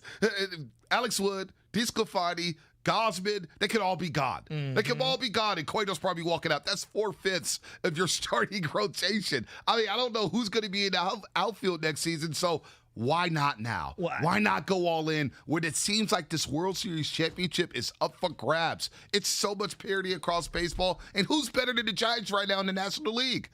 The Brewers, maybe? Maybe? No. Well, but this is why you got to go make a move. And look, let me just paint the picture here. You know I love my movies. I love Star Wars, right? In Star Wars, in certain movies, there's prophecies, right? You're the chosen one. Right. Well, we know that Anakin Skywalker was the chosen one who was going to bring balance to the entire universe. Can I admit something here? What? I've fallen off of Star Wars. Well, that's okay. I need to catch up, Shasky. Wait till you take Baby Chess down to Disneyland and you go to the galaxy, the outer rim, as they call it down there, and you will get sucked right back. I mean, there's like 27 Star Wars movies, right? Yeah, they're all incredible. Oh my gosh! I mean, I'm watching Bad Batch right now. Well, why are you hating on? I'm not hating. On I'm just Disney saying, entity. I'm lost when it comes to Star Wars. Like, well, I'm painting they the came picture. out with seven of them in the 70s. I think. Here's the key. All right. Bad guy, Darth Vader, who eventually, ends up being Luke Skywalker's father. Well, he was Anakin. And when he was Anakin, all right, before he turned into Vader, he was the chosen one, and he was going to bring balance to the entire universe. And that's the way I think a lot of Giants fans and the organization thought about Joey Bart. They were like, okay, we had some horrible years in 17 and in 18. The compensation is Joey Bart, number 2 overall pick. He's the chosen one. He's going to be the one that will bring the Giants back to relevance. Well, things change, and sometimes the prophecy is a little off. Okay? And in this particular case, things have changed. So if you remember in Star Wars lore, in the third installment of the more recent movies that happened when George Lucas was back in the fold, Anakin Skywalker is kind of morphing in to what eventually would be Darth Vader. And he's going down this bad path. And Obi-Wan Kenobi, who's his master, says, oh my God, I thought you were the chosen one. You were going to bring balance. And he's the one who has to strike him down and cut off all of his limbs. Let's play the sound. This is me and Farhan as Obi-Wan Kenobi looking at Joey Bart as we trade him away for Chris Bryant. You were the chosen one. That's what's going down right now. I am standing here with the high ground. I am Farhan. I am Obi-Wan Kenobi. I've got the lightsaber. I'm about to cut the limbs off of Joey Bart and send him off to Chicago so I can get myself Chris Bryant. You were the chosen one. I was expecting more from the soundbite. I thought it was going to be like, you're the chosen one. You disappoint me. How dare you? I put my life savings on you. Like, I thought I was going to get something from that. Just the chosen one. All righty then. But I like the analogy. You were the chosen one. I like the picture that you painted there, Shasky. But my point being is that, look, man, I know we waited a long time, and I get it. Like, we've waited 2-3 years for this guy to come through. Like, if I gave you $100 right now, I'm giving you $100. Right. All right. Is he going to be a one-time All-Star in his career? I think it's a hard question. Yeah, it is a so hard you're question. going to hold out on an MVP, a Rookie of the Year, a playoff champion on a team that is the best team in baseball for a dude who you wouldn't even put $100 on right now to be a future All-Star? Yeah. That is the most penny-wise, pound-foolish decision I've ever seen. By the way, John Morosi on Twitter, our man Bubba here in the Morning Roast, saying that Max Scherzer trade talks have continued to intensify. And those close to the conversations believe a deal could be reached by late night tonight Wednesday night. The Giants, Dodgers, and Padres are among the top suitors, but other clubs are also involved. 650 on the text line. Bonte, just wait till you take the baby to Disneyland. Thank you. You think Whole Foods burns a hole in your wallet? You ain't seen nothing yet. Yeah, that's true. Whole Foods. I love Whole Foods, but man, you go in there spending rent. Well, you spending your rent, a buddy. whole paycheck. But if they want to sign an endorsement deal here on 95.7 The Game and sponsor YouTube and Twitch, I'm all for it. I'm all for it too. By the way, Bart not up is such a miss on local endorsement, says the 707. I agree. Bart with the Bart train. Toot, toot, toot. Remember everybody tweeting the Bart gifts and everything? Cool. Like, it was great. It was great. It's such a good nickname. But if he's not going to be up this year, and if he can't help you in this pennant race, and if Kurt Casale is holding him back, ship him off for Chris Bryant. Ship him off for Max Scherzer. I don't care if he doesn't resign here. I really don't. It's about now. Well, so I'm glad you bring up the resigning, because that's the big thing. It's rental. That's what a lot of people say. Oh, it's a rental. It's a rental. And they're losing their mind. Number one, even if he does walk in free agency, as long as you extend a qualifying offer, you'll get a comp pick back. No doubt. If he signs for more than $50 million overall, you get a comp pick back if you've extended a qualifying offer. Both things are going to happen. Chris Bryant could blow his leg out tomorrow, and he's going to get a qualifying offer from whatever team just to go through the process, and someone will give him a multi-$100 million deal. That's what's going to end up happening. He's that good. I would say this. You don't make a move like this to move Bart away if you don't know 100% that you're going to re-sign him. Now, look at the finances of the Giants. Right. They got nobody on the books. No, they're going to have plenty of money to spend. This isn't a Dodger-Machado situation where they're like, hey, we're so flush with riches, we're just going to trade for Machado and let him walk. You're bringing him here to get a 2-month audition so that he realizes, damn, I could live like a king in San Francisco. Here's the deal. If he helps the Giants win a World Series, he may resign because he's like, look, this team's got something cooking here. The fan base is great. Yeah. I love playing in this yard. I hit bombs in this yard. Why not resign here? I'm willing to take that risk. And I see the 5-1-0. Brian has had 100 RBIs once. Well, he's batting in front of Rizzo. He's batting in front of the power. Cubs have used him in the leadoff spot, in the 2-hole. He's usually getting protected, and he's not the protector. Let's go to Coach real quick at Los Altos. Coach, what is happening, man, here on the Bay Nanza, a week of Bay Nanza? We got the NBA draft coming up. Training camp starts today, and the Giants are in first place after a big-time win over the L.A. Dodgers last night. Coach, how you doing this morning? I'm loving it. Love the show. You guys are the best. And isn't it great? It's a great day to be alive and to be a Giants fan. This is just no doubt. This is just so much fun. And last night to see Bellinger, who thought he got walked, sort of shows up the ump by running out of the box and then gets called back and then whiffs. He airmails it. I love it, to Santa Rosa. That's just beautiful baseball. The gods are on our side. So hey, absolutely, I would go get Chris Bryant. If these guys had a power bat from the right side, they would be dominant. And they don't.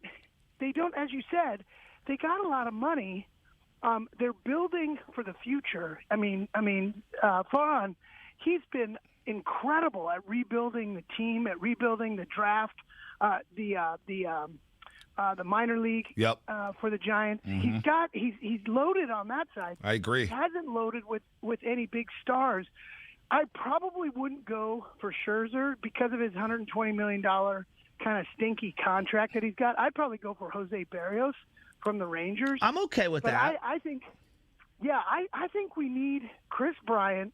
No doubt, he can play infield. He can play outfield. Yep. He hits, like you said, he hits bombs. He's a gamer. He's a World Series champion, and I would trade Bart for him because the jury's out for me on Bart. I would not put $100 down that he would be a future All-Star. I'm with you.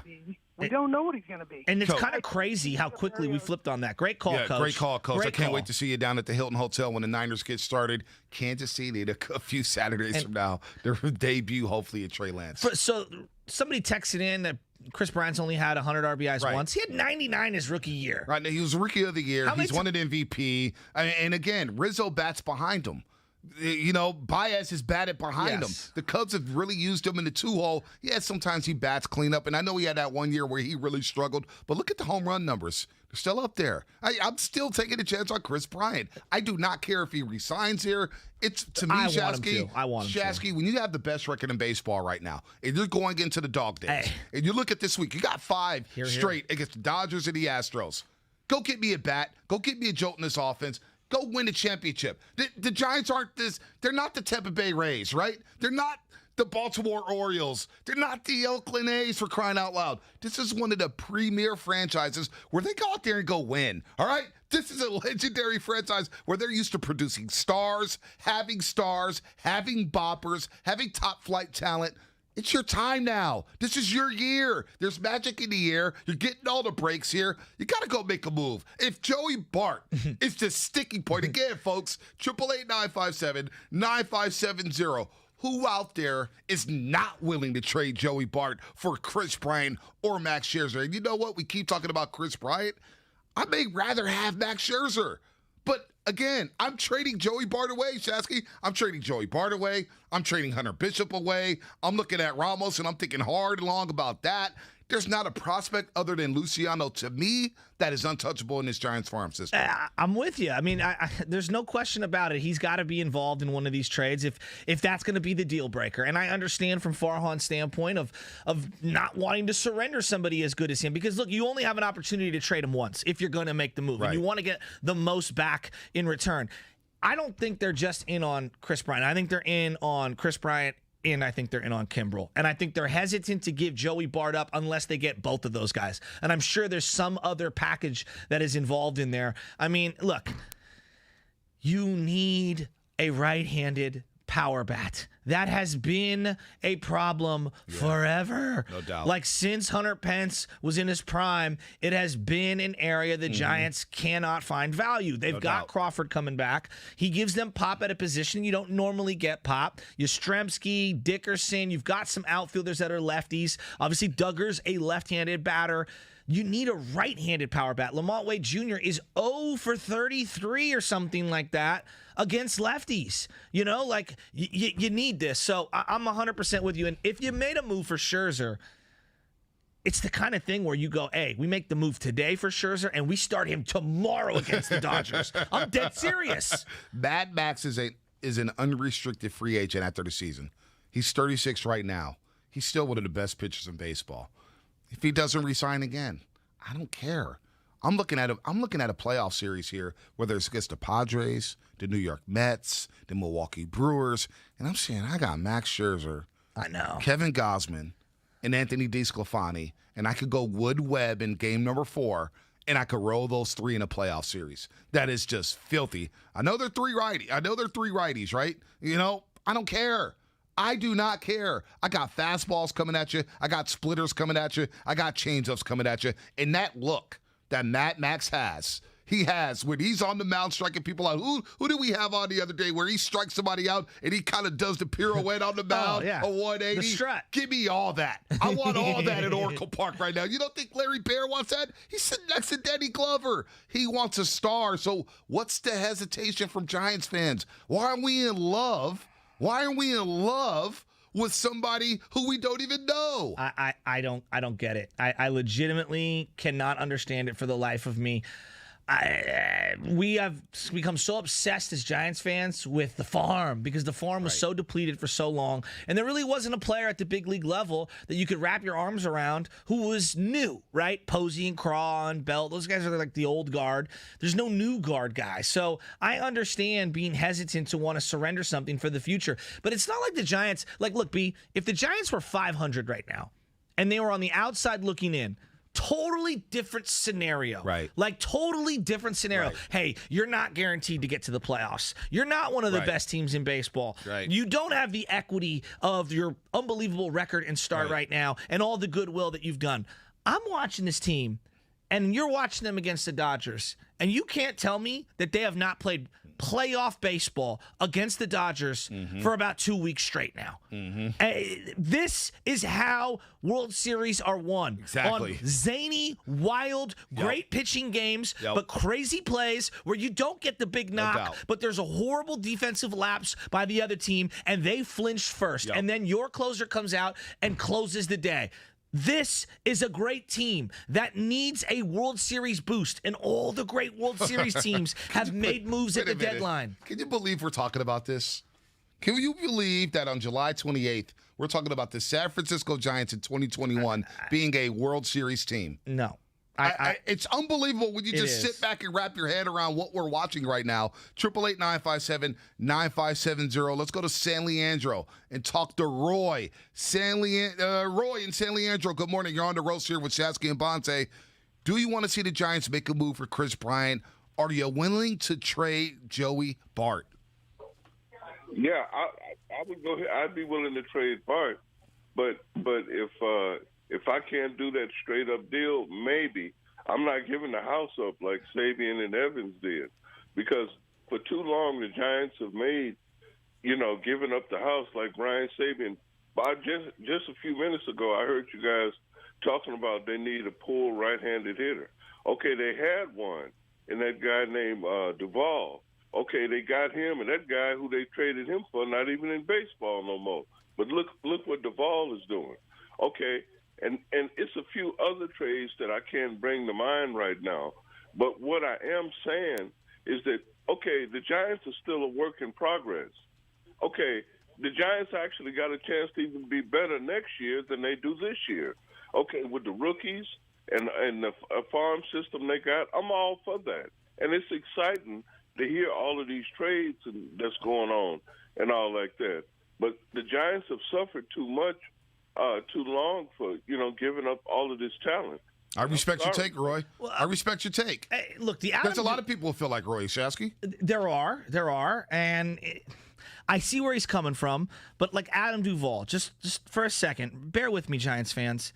He had 2 great years on a terrible Cincinnati team in a bandbox and led the league in left field errors, right? Yes, he hit 30 home runs back-to-back years, had basically 100 RBIs. That team was like 700 games under 500, and his on-base percentage was below 300 both of those years. He has been bad for 5 straight years, essentially. Now, this year, he's doing some good things on a bad Miami Marlins team. I have lost no sleep over Adam Duvall getting traded away from the Giants. Now, that I like Leak, I think it was Chris Leak who they traded him for. Yeah. Mike Leak, excuse me. Chris Leak is... Who busted his hamstring as soon as he got to San Francisco. Yeah, Mike Leak was nothing special. Don't get me wrong. But, I've lost no sleep on Duvall. This thing that, we're worried about Duvall. It's okay. Guess what? Great trades are when you get somebody back who's great for you and you send someone else somewhere else. Not that they dud out. You kind of want them to do well so that you can find other trade partners in the future. If you trade somebody who ends up, not panning out, then you become Belichick and everybody's afraid to deal with you. No doubt about it. Twitch, YouTube, thanks for tuning in. A lot of comments here. A lot of people want to trade Joey Bart for Chris Bryant. Here on the text line, 408. In Farhan, we trust. A lot of people trust Farhan. So if you trust Farhan, let's trust him to make a move for Chris Bryant or Max Scherzer. Let's go to Scott in Fremont. Scott, good morning. You're on the roast with Shasky and Bonte. Are you willing to trade Joey Bart for a star like Chris Bryant? Hey, guys. Love the show. I'm willing to trade Bart, but I can't believe what I'm hearing about not caring if he resigns. I love Chris Bryant, but you guys are acting like he's Barry Bonds in 2002. Like we're guaranteed to win a World Series with him. The Giants farm system has been depleted, and even if we don't believe Joey Bart will be a star or we don't know yet, he's a very valuable piece. I agree. And to trade him for somebody who you are not guaranteed to re-sign, to me would be it would be a huge swing and a miss. Even if you get MVP Chris Bryant, you aren't guaranteed to win a World Series. Obviously, I like our chances better. But Bart is a very good trading piece, and to move him for a rental that you're not sure if he's going to re-sign, to me would be really, really irresponsible. Well, okay, so I think you make a lot of good points on that, and I see exactly where you're coming from. But there's always risk. There's risk that Bart never comes up. He was Gary Brown Jr. There's always risk on both ends. Fred Lewis on line one. And you know what? Forget the re-signing, because I want them to re-sign. You're saying whatever. You don't care. I would love them to re-sign Chris Bryant. But if he doesn't re-sign, to me, it's not the end of the world. I still keep $300 million in the bank. I'm still a player in free agency. See, I like to swing big. Right. And I think the message it sends to the rest of the league and the guys in that dugout is, hey, if you have a contender, me upstairs, up in the booth, I am going to bolster your chances to win now. If you're Buster Posey and you're Brandon Crawford, and no one's brought this up. We talk about this with Steph all the time. You owe it to Buster. If this is the one last great chance he has to win a World Series, because it might be, Bonte, it might be. Tomorrow, I have no idea what can happen with Buster Posey. This might be his last great chance. And if you're sitting there and you're Farhan and you don't strike now, what does that tell one of those guys who has been an all-time Giant? I mean, Buster Posey has been one of the greatest Giants in almost all of our lives. You want to say Bonds? No doubt. Bonds is my guy. Buster is up there with Bonds. He is. Like, maybe not in terms of the production, but in terms of the team hardware. success and what he means to be a Giant. You owe it to that guy. If this is his last chance to get to the playoffs and give this team the best opportunity to win a World Series, because what happens next year when you got a completely new roster? Gausman signs a 3-year deal somewhere else. DeSclafani signs a 2-year deal in San Diego. But that doesn't happen if you win, though. Gausman's coming back if you win. I agree. DeSclafani's coming back if you win. But you gotta swing big. Hey, yelling woo like Ric Flair on Twitch. Scared money don't make money. Well, and that's my philosophy here. You got to roll the dice here because you have a golden opportunity. You don't know how long these windows are open in pro sports. The windows could close. And you said something yesterday that really struck me. Posey has 3 rings just like Stephen Curry. He gets a number. We don't talk about it like the 4th ring, and oh my Lord, he's in Montana the conversation category. changes, and we're all saying Hall of Fame, Hall of Fame, Hall of Fame. Don't forget this segment is presented by Golden State Lumber. Open from 6 a.m. to 5 p.m. Monday through Friday, with some locations open on Saturday. Visit GoldenStateLumber.com for more information. Let's go to Jonathan real quick. I'm going to get Jonathan on here because he has a thought here on the Giants on what they should do at the deadline Friday, 1 o'clock. What should the Giants do, Jonathan, here on the roast? Nothing. Stay the course, man. You know, if you sign and make a big splash, you know what that comes with? Big pressure. All of a sudden, you're telling the world, hey, man, we're coming to win this. All of a sudden, you're a favorite. Hey, how did the Giants of the past, the even year wonders, win it all? Being underdogs. So stay the course.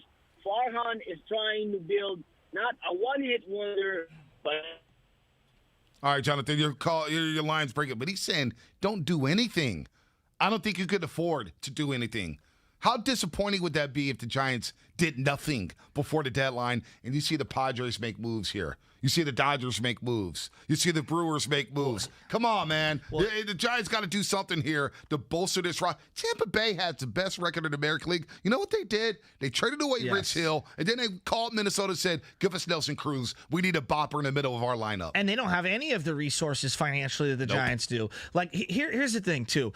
We keep looking at it from the Giants' perspective, and I hear you on the Dodgers and the Padres, and I'm afraid they're going to make moves. I'm looking at this, and I'm saying the window's now if you're the Giants. Like, the window to win is not just this year, but it's the next couple of years. Look, Betts is a great player. He's had a bad year for the Dodgers. They're locked into $300 million with him, okay? He's a great player, but he's been really, really hurt. Did the Red Sox get the best years of Mookie Betts? Time will tell.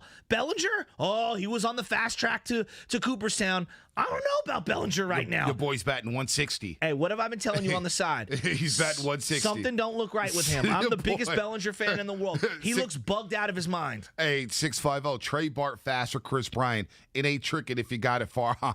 Well, and like what I'm getting at is the Dodgers are stuck with some bad deals. Kershaw deal is a bad deal right now. The Trevor Bauer deal, he might not ever pitch for them. He's going to try to sue them to get that money back. He's going to get that $100 million. He's going to try to get that money back. Right. They're locked in with Turner. He don't look like the same player, right? Like, so all I'm saying is I know the Dodgers have looked unbeatable for a decade. Unrestricted free agent. Oh, he's gone. He's 100% gone. There's no question about it. Like, I'm looking at this, I'm saying, like, man, the Giants have an opportunity here, and if they strike while the iron's hot, they could really hit their stride.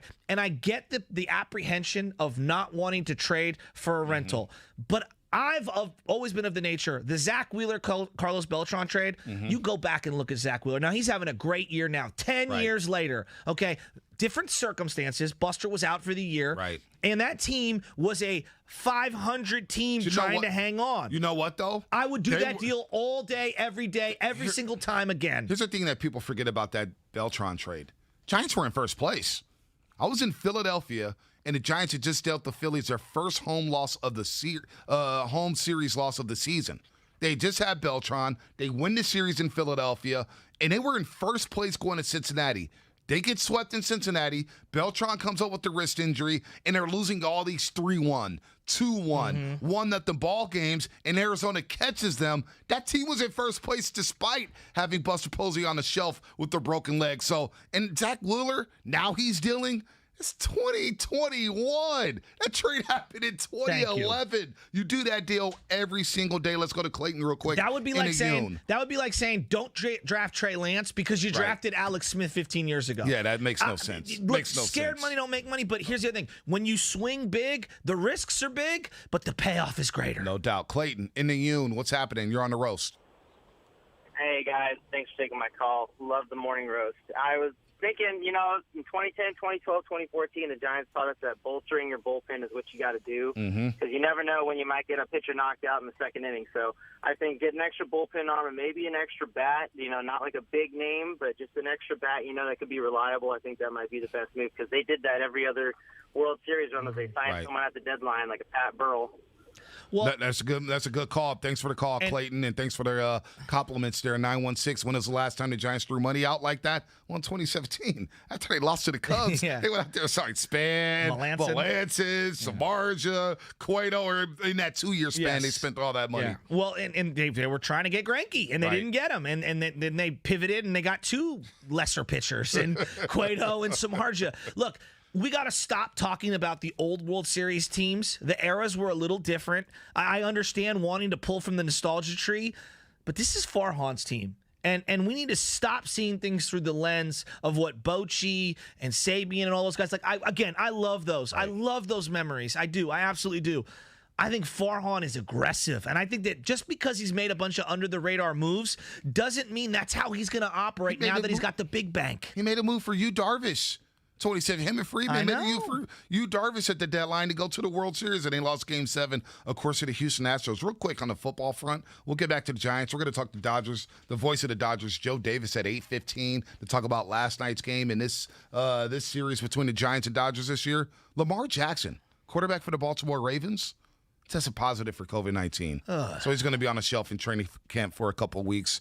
And, by the way, we have breaking news, Langford. Hit that sounder, baby. Hit the sounder. Hang on. Give me 1 second. I just got the breaking news, too. 95.7 The Game breaking news.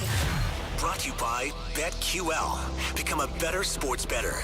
Get smarter to beat the books. Download the BetQL app or visit BetQL.com today.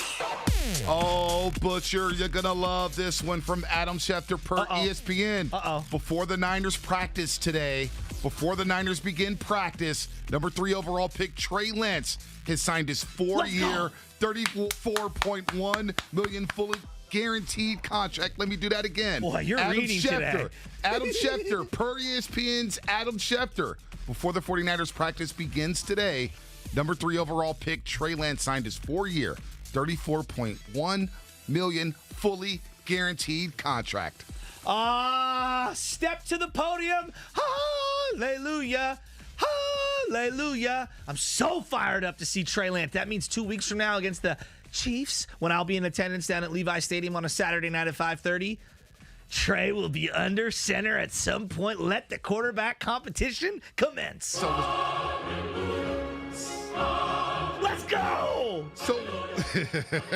So was Kyle Shanahan lying about this yesterday at the podium when he discussed the quarterback competition? Yes, there's no open competition right now in terms of they're getting equal reps with the same group. Jimmy's coming in as the 1, Jimmy and Trey's coming in as the 2. Oh, really? I love Kyle. Right now. The key words are right now. Maybe, probably, but maybe not. I love how anytime Kyle says anything, your eyes open up like a toddler, like you just saw Sesame Street and you want the channel to just stay there. And you're like, ooh, Kyle, I'm going to break down every syllable you just said and I'm going to find the inconsistency. Hey, Kyle Shanahan on Jimmy Garoppolo. Jimmy's going through OTAs, what he's done. I mean, he's our best quarterback in the building right now. So he'll start out training camp that way, and we got 3 other guys behind him. We're going to give Trey the first chance, obviously, as the backup. And anytime a guy's playing a lot better than the guy in front of him is when you start to split reps up with that team and start to talk about it. But, Trey's had 7 practices with, haven't seen him for 40 days. So not thinking about that right now. Just having Jimmy go in, he's our starter, and I'm going to give all those guys every opportunity to improve. And if someone ever looks like they give us a better chance to win, we'll make that decision. Oh, my God. Vontae, you know when somebody's like, I call it new love, fresh love. Like, how long you guys been dating? 4.5 months, 2 weeks, 7 hours, and 14 minutes. It's like, how long have you not seen? It's been 40 days since I've seen Trey. We've only had 7 practices. I mean, you think this guy is not infatuated with Trey Lance? You don't want to get me started, dude. Let's go! Hey. Number 5. He's signed. I know he said there's no quarterback competition. These are the good old and days. Jimmy Garoppolo is the best quarterback in the building right now. But well, Trey Lance just showed up the 49-49 Eddie DeBartolo way down in Santa Clara, California. Trey Lance is going to push Jimmy Garoppolo, and I'm just saying, Shanahan's going to do everything in his power to get Trey Lance ready for Detroit. Now, I know people said, oh, you can't play Trey Lance in Detroit. You can't play him in Philadelphia. Why, one day he's going to have to play in Seattle? You think Ford Field's intimidating? Please. You think the city of brotherly love is intimidating? Please, it's overrated. I would be worried about Man Campbell running onto the field and biting Trey's kneecap. Dude, he's a hoot. Trey Lance, in case you didn't hear, has just signed his rookie deal. Yes. No need to worry. Yes. 4 years. $34.1 million fully guaranteed. Man, he's a rich dude. We're going to take your other kneecap. Hey, they're not taking Trey's kneecap. I'm going to be real with you. There are going to be more Trey Lance jerseys at Levi Stadium on August 14th than any other player on the team currently. More than Jimmy G? 100%. The Jimmy G might not come back out of the closet for a lot of people. 510, I agree with you. Shanahan is good at telling us absolutely nothing. Maybe, probably, but maybe not. Joe Davis, the play-by-play voice of the L.A. Dodgers. What is wrong with Bellinger? At 8:15. Do the Giants have to take this series against the Dodgers? We're going to discuss all that plus Shanahan, more Jimmy G, more Trey Lance on the roast. Drivers, start your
Kate, Vontae, and Shasky.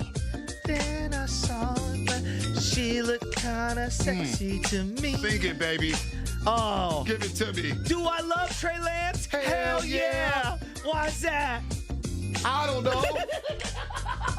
Hey, this is back above the rim soundtrack. I know. Remember the montage? Remember the montage with Dwayne Martin? He was practicing with Sean Moore and Sean Wade. Where are they at? Gulf Park or Rucker Park? I don't even know. But I'm feeling it right now on a Wednesday on the road. Oh, my God. Giants beat the Dodgers.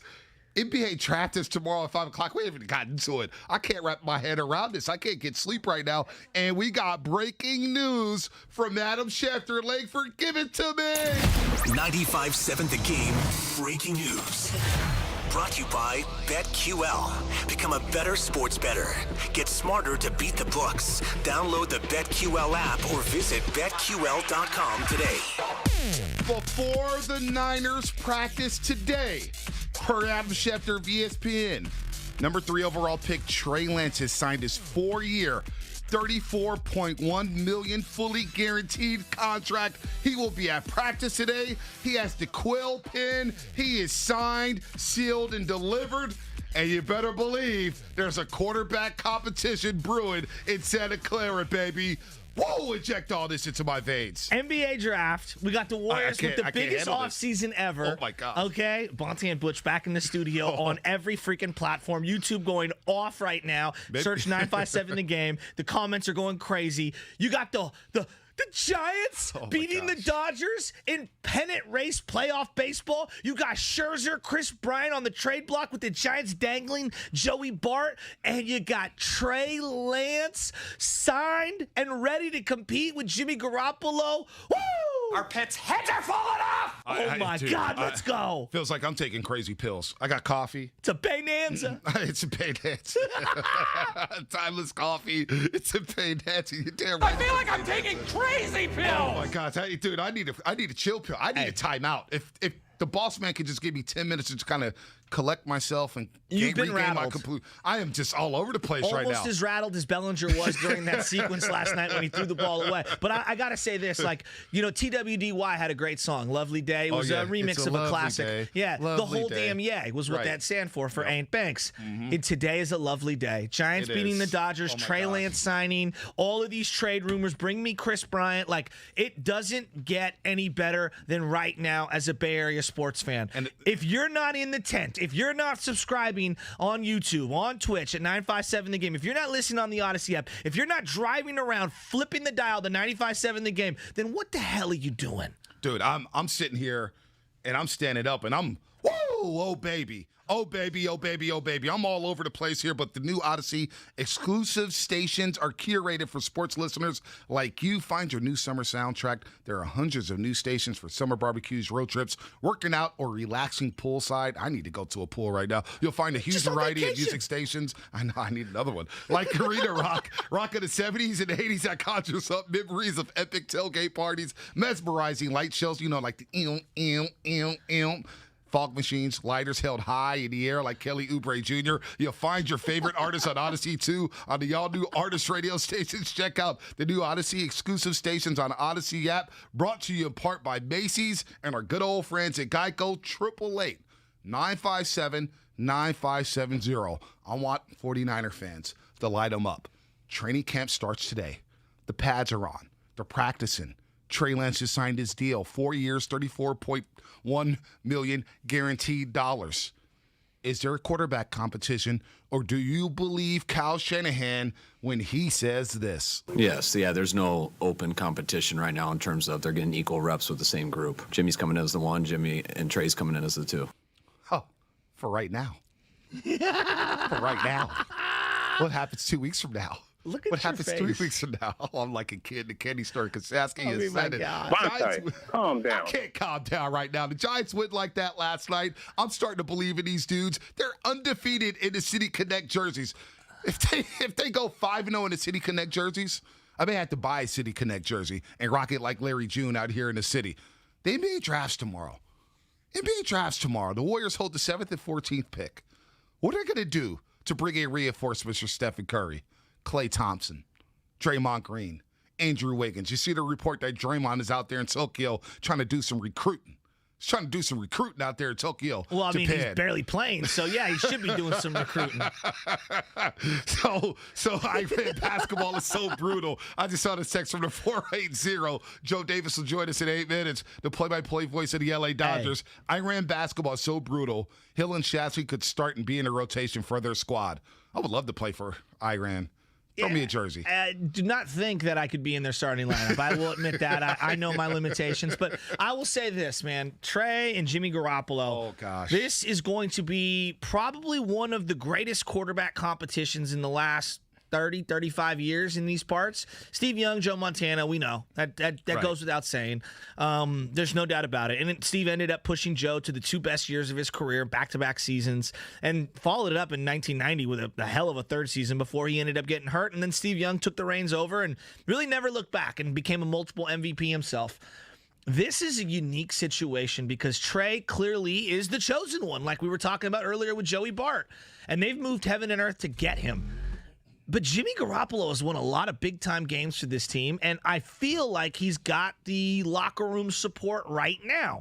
It will be interesting to see as each day progresses some of the comments that are going to be coming out from the Kittles and the Trent Williamses and the Alex Macks on both of these guys. And I'm sure they're all going to be very diplomatic. But at some point, Trey's going to do some stuff that Jimmy just can't do in terms of physical athleticism. And it's going to wow some guys. But there's also a lot of subtleties to playing the quarterback position that don't require any athleticism. And that's why Tom Brady's been as great as he is. So I believe that each day you're going to get some wow factor from Trey Lance as we start to go through here. But to me, it's not about just the wow factor. It's about the totality of how you handle the position as a whole. And the mental side of the game is the thing that it's going to be very difficult to quantify with Trey Lance until we see him in a practice game. So Trent Williams, you brought him up, and you make some great points there. But Trent Williams yesterday said, when we put all the guys on the roster on the field, I feel like we are the team to beat. First time in my career I've walked in with that confidence. I feel it's real here. This is the year we can do some special things. Now, he also had some comments on Jimmy Garoppolo saying that, man, he was an inch away from breaking his ankle completely. Like, it was that bad. It was that bad. He also said that Jimmy is their guy. He's a pocket quarterback. Trey Lance right now has to develop into a pocket quarterback. But when we get down to practice, and it starts today down in Santa Clara, and Trey Lance makes one of those throws from the pocket where he just wows everybody.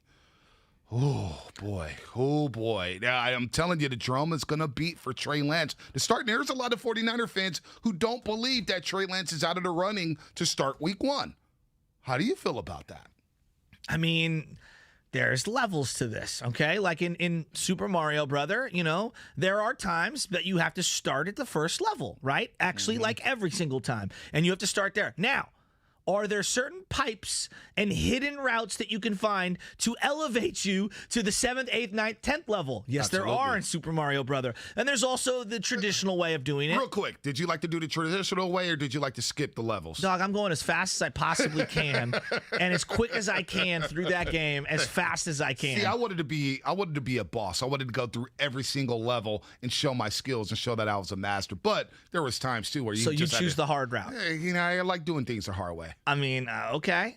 I do not. But I'm not mad at you for skipping the level. Sometimes you got to do what you got to do to beat the game. I'm straight out of high school, right into the pros, Nelly. That's what I'm trying to do. So we'll see. I mean, we don't know what Trey Lance is going to look like. Let's get through the first level first, and let's see where he ends up being. Like let's see what he looks like in the practices. Let's see what his command of the huddle is like around a bunch of the pros. Let's see what his accuracy is looking like. Let's see how he's commanding the line. Like, there's a lot of little things. Like, we talk so much about explosion of the arm and the ability to throw the ball down the field. What about just getting under center, taking some snaps without having any issues? What about having your cadence be down and the hut or whatever their particular, word to go on hike is? Like, there's a lot of subtleties that I think a lot of guys struggle with going from college to the NFL. Now, obviously, he's a little more pro ready because of the system that they ran in, but you still got to prove it first. Yep. So let's get through a couple of days before I jump the gun on this. And I'm not trying to tamper it down, B. Right. I just know where this is headed. And this is headed to, it's going to come down to 2 weeks from now, Saturday night against the Chiefs, and what he looks like with that second unit. Dude, if he comes in there and lights up the Chiefs in that first play, I don't even. Let me give you 2 names. I don't even want to do it. Let me give you 2 names. Uh-oh. if Jalen Hurd catches a pass over the middle from gosh. Trey Lance, the internet might explode. Yeah, I may have to disable Twitter that night. I may have to do it for my own sanity. Here's what Shanahan yesterday said about Jimmy Garoppolo coming into camp. By the way, he wore the J's. We got tagged on Instagram. Yes, I saw Who that. tagged it? I forgot who tagged us on Instagram. I'll shout him out in a second We're here. the most But he tagged interactive him show out there. Yeah, no doubt. He tagged us like, yo, Jimmy G's in the 5s. He's in the 5s right now, They which were I looking thought he clean. would. But no, he wears the J's nice. He was looking clean. He rocks with it his right. new Travis Matthew outfit, and then he had the Jordans on there. Because I said to you, they have a shoe line cutter, and I didn't know if he was going to be rocking those. There's no way he was going to be rocking the cheap cutters that look like Vans. eWright707. eWright707 on Instagram. Shout out to eWright707 tagging us in that. By the way, Debo had the 3 chains. He was looking slaggy yesterday, Debo Samuel. But here's what Shanahan You better not had to get say about hurt Jimmy with all them chains around his neck. Jimmy's our, going through OTAs, what he's done. I mean, he's our best quarterback in the building right now. So he'll start out training camp that way, and we got 3 other guys behind him. We're going to give Trey the first chance, obviously, as the backup. And anytime a guy's playing a lot better than the guy in front of him is when you start to split reps up with that team and start to talk about it. But, Trey's had 7 practices with us, and I haven't seen him for 40 days, so I'm not thinking about that right now. Just having Jimmy go in, he's our starter, and I'm going to give all those guys every opportunity to improve. And if someone ever looks like they give us a better chance to win, we'll make that decision then. What if Trey Lance looks like he gives the Niners a better chance to win? We'll table that for now. Joe Davis coming up in a minute here as we get back into Giants and Dodgers. Training camp starts today for the 49ers. Trey Lance has officially signed a 4-year, $34.1 fully guaranteed, $34.1 million fully guaranteed contract. He will be at practice today for the 49ers as we get back into the Giants and Dodgers. Before you do that, he said 40 days exactly. Now, do you know that 40 is a very spiritual number?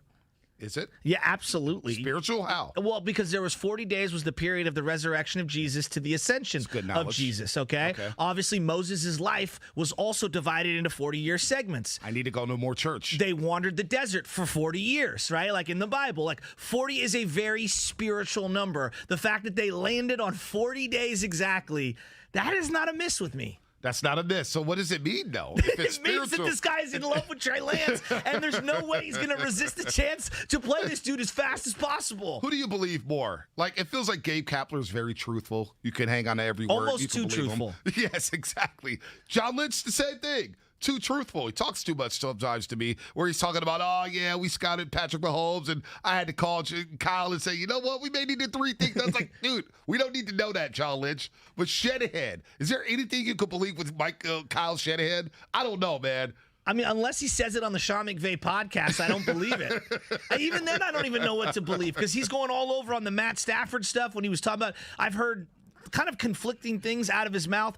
At this point, I just think he is totally feeling himself. For a guy that went 6-10 last year, he sure has got a strut. Well, Maybe, probably, but maybe not. Hey, well, a guy who's feeling himself, but he's also very, very truthful. He calls a lot of Dodgers games. He's a play-by-play voice of the L.A. Dodgers. It's Mr. Joe Davis, a good friend in the Morning Roast. Joe Davis, good morning. You're on with Joe Shasky and Bonte Hill here on 95.7 The Game. And let me tell you, the fans up here in the Bay Area jacked up. We've seen some playoff baseball between the Dodgers and the Giants last night. I know that your Dodgers came up on the short end of the stick there. We'll get to Bellinger in just a second. But the atmosphere, the environment, when the Giants and Dodgers light up on that field, it is real this year. And what a revelation for Major League Baseball to have the Giants and Dodgers battling for a divisional crown here. It's been a lot of fun so far.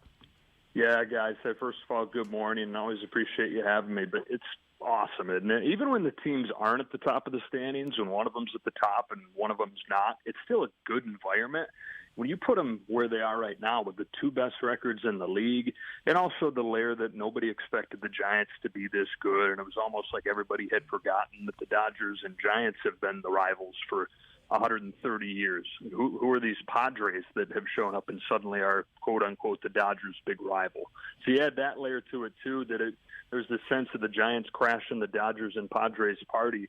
So many different things that are making this feel amazing. And you're right, the environment, incredible. Joe Davis with us, obviously, Bronte said, Dodger play-by-play guy, and I know you do a fantastic job, but we got to go through this play. And I want to play the sound here from our local telecast, Dave Fleming, a legend. Let's listen to this play right now, and I'm going to ask you about Bellinger on the opposite side. A little check swing bouncer. Muncie's going to field, and he didn't get Yastrzemski. So now Posey ranges away, and Bellinger throws it so high. Posey will come in to score. Yastrzemski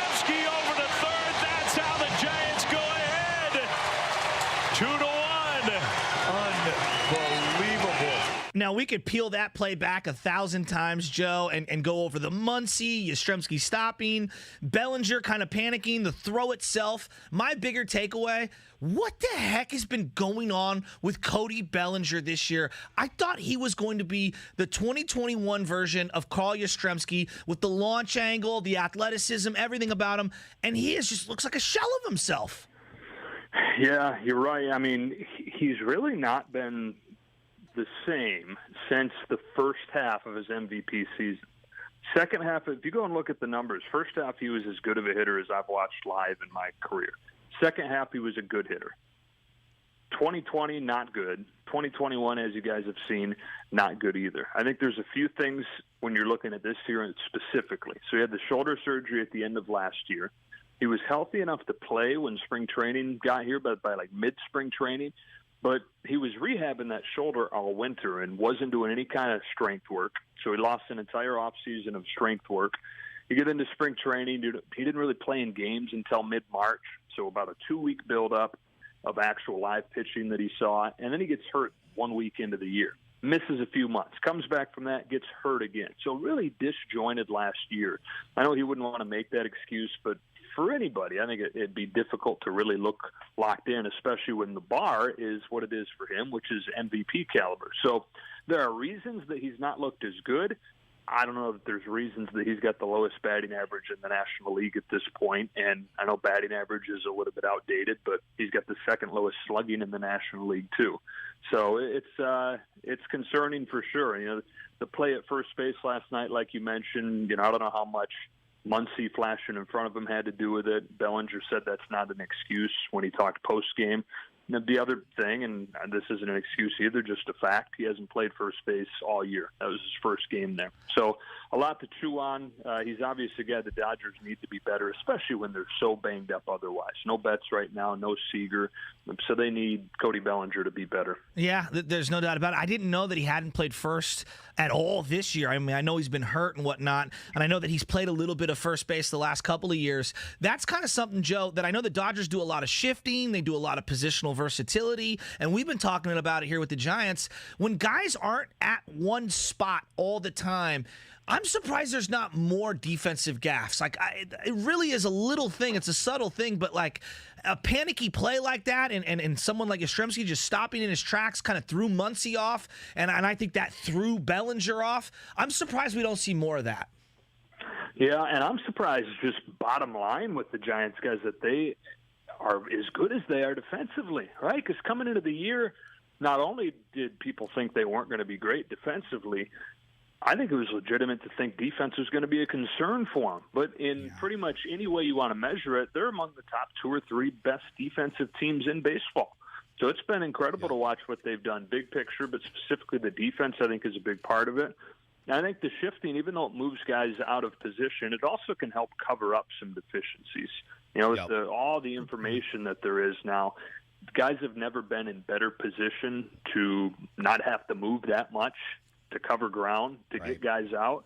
And I think that probably compensates for what might be a shortcoming in terms of range when it comes to somebody who's positioned, you know, a little more traditionally. Like Donovan Solano doesn't have a ton of range, but it gets covered up because they're well positioned. Great point. Joe Davis here on 95.7 The Game on the Morning Roast with Joe Shasky and Bonta Hill, the voice of the L.A. Dodgers, as they are 3 back of the Giants, 4 in the loss column. And we're talking about Bellinger, and I'm looking at the numbers from that second half where he batted .263 in 2019. But what about Dave Roberts and the Kenley Jansen situation? Last week we see Jansen blow 2 straight saves, and we had Eric Gagne on, a longtime Dodger, of course, won a Cy Young with you guys, Joe. And he said he couldn't believe that Jansen was booed off the mound. Who is getting ridiculed more down there in L.A. for their shortcomings? Is it Dave Roberts or is it Kenley Jansen? You know, it's I'm with Gagne on that. Kenley's had a great year. Look at the first half numbers and really look at the numbers up until that past week, really the first week of the second half. He went a couple months without giving up an earned run. So, and it wasn't just smoke and mirrors. His stuff has been up close to what it was a couple of years ago when he was really good. So you got that, and then you got the fact that this guy has more saves than anybody in franchise history. Right. He's as important of a player as they've had during this 8-division title run. And to hear him get booed like that, it's like, man, that's a bummer. I get it, though. You know, it's sports. Right. What makes sports great, and being a sports fan great, is that it brings emotion. It's a bummer for Kenley. It obviously doesn't help when the guy's coming out of the bullpen and he's hearing his own fans boo him. That can't be good mentally. And I think that a lot of times, in terms of your Dave Roberts question, a lot of times managers and the feeling about managers are tied really closely to how the bullpen performs. Right. And so over the last week, people don't like Dave Roberts because Right. they think he's managed it poorly because the bullpen's not been Right. good. But, Joe, it does feel like Dave Roberts has had a love-hate relationship, or the fans have had a love-hate relationship with Dave Roberts. From up here, we always hear about, Miller, if Dave Roberts doesn't win it this year, he's going to be axed. When all he's done is help the Dodgers win division title after division title and help them get to a couple World Series. I know. Yeah, he's literally done nothing but win division titles. 3 pennants in his first 5 seasons. And, you know, the World Championship last year. We're talking about over his first 5-6 years, among the top 2 or 3 all time in number of wins in that time. And you can say what you want about, you know, anybody could win games, right, with that roster. He's armed with a ton of talent. But this team's dealt with a lot of injuries over the course of his division title run. Again, nobody's crying for the Dodgers. They're very well equipped, but I think this guy's a spectacular manager. And, you know, I think that it's kind of the nature of the beast, right, that the manager tends to take a lot of flack. I think that Bruce Bochy is kind of like a unicorn in that everybody seemed to love him.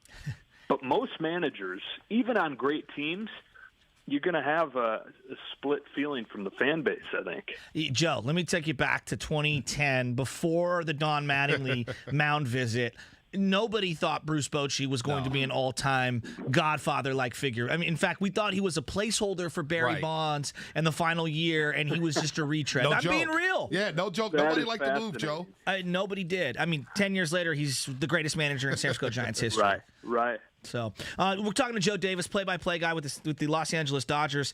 You are familiar with Farhan, and so I want to ask you just about approaching the trade deadline and maybe what the philosophy might be here. I assume that Andrew Friedman and the Dodgers have unlimited resources, unlimited money. They're going to make moves and be hyper-aggressive at every deadline. When Farhan was with the Dodgers, what was the thought process for the organization? Because I'm trying to figure out what the rhyme or reason might be on a Chris Bryant or on a Max Scherzer for my San Francisco Giants. And like, it feels like Giants fans like, no, he's going to go through the bargain bin. He's going to shop at Ross. I want him to get me some Louis Vuitton. So what was it like when Farhan was in Los Angeles when he approached the trade deadline?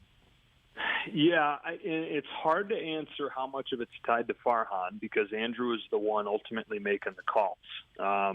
But while he was there and throughout Andrew's tenure, they've struck a really good balance of not mortgaging the future, of not giving away their top guys. I mean, you never saw – because the asking price was always Corey Seager, Cody Bellinger, Julio Urias, and they never would bite on those. But they were still able to go get the big fish.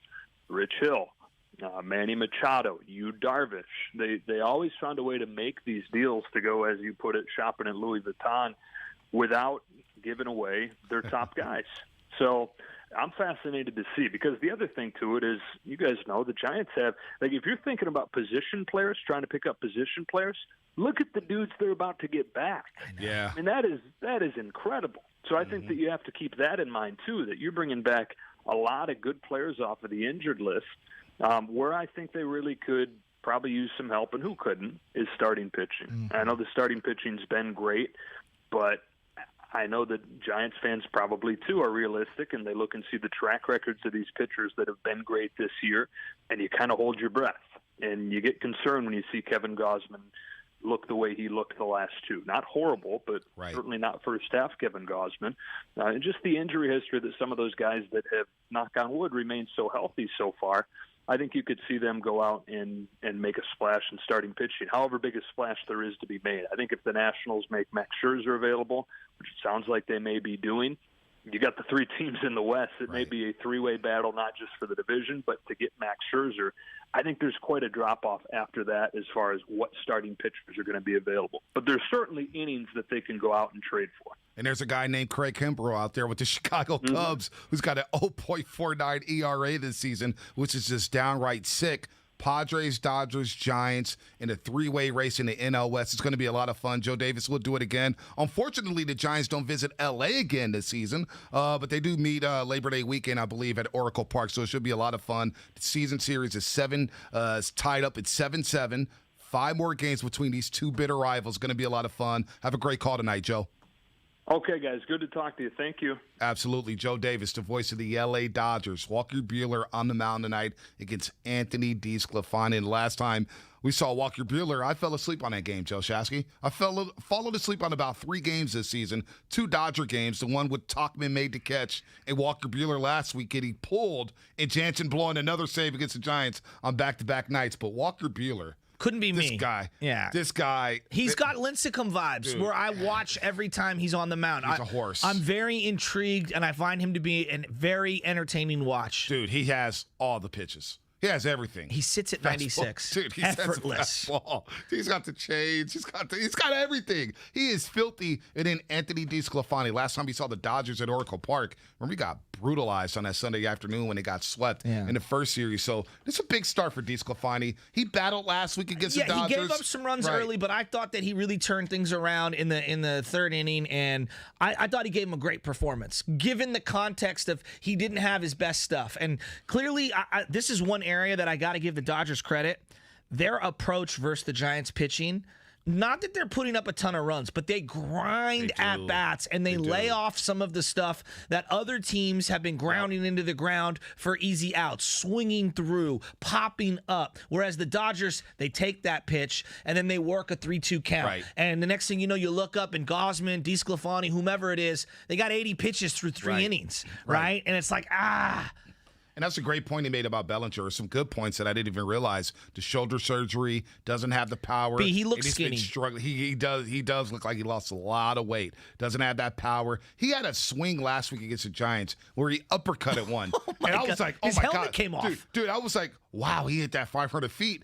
And it was a pop up to center. Yeah. And I was like, whoa, what's going on with Cody Bellinger? And he has that foggy look right now. He's swinging down to a knee, swinging out of his socks. What about the flat-brimmed hat sideways? It's like almost flipped upward, like a Hurley hat. What's going on with him, man? You know, he kind of reminds me right now of like, what was the guy in Entourage? Was it Vincent Chase? Yeah, the movie Vinny star? Chase. Vinny Chase. Kind of reminds me of Vinny Chase when Vinny was trying to find himself. Oh, the and he was Medellin. lost. Yeah, right? He was doing a little extracurriculars then. Yeah. I'm not saying Cody Bellinger is doing that, but he gives me Vinny Chase vibes right now in L.A., where it's just kind of like, who am I? Hey, B. Who am I right now? Dude's batting 160. B, I predicted him to be the MVP of the year. He was the MVP, Good right? job. And I'm not here to like, oh, yeah, Joe, you know. But what I'm saying is that I watched him every night in the studio when I was doing the night show, because I'd have the Giants game on the left TV, I'd have a Dodger game on the right TV. You'd always have the West Coast games. This guy was a 5-tool player. Yes. Could throw, could run, could hit for average, could hit for power, defensive versatility, could steal bases. I mean, he flies. If he wants to, he flies down the line.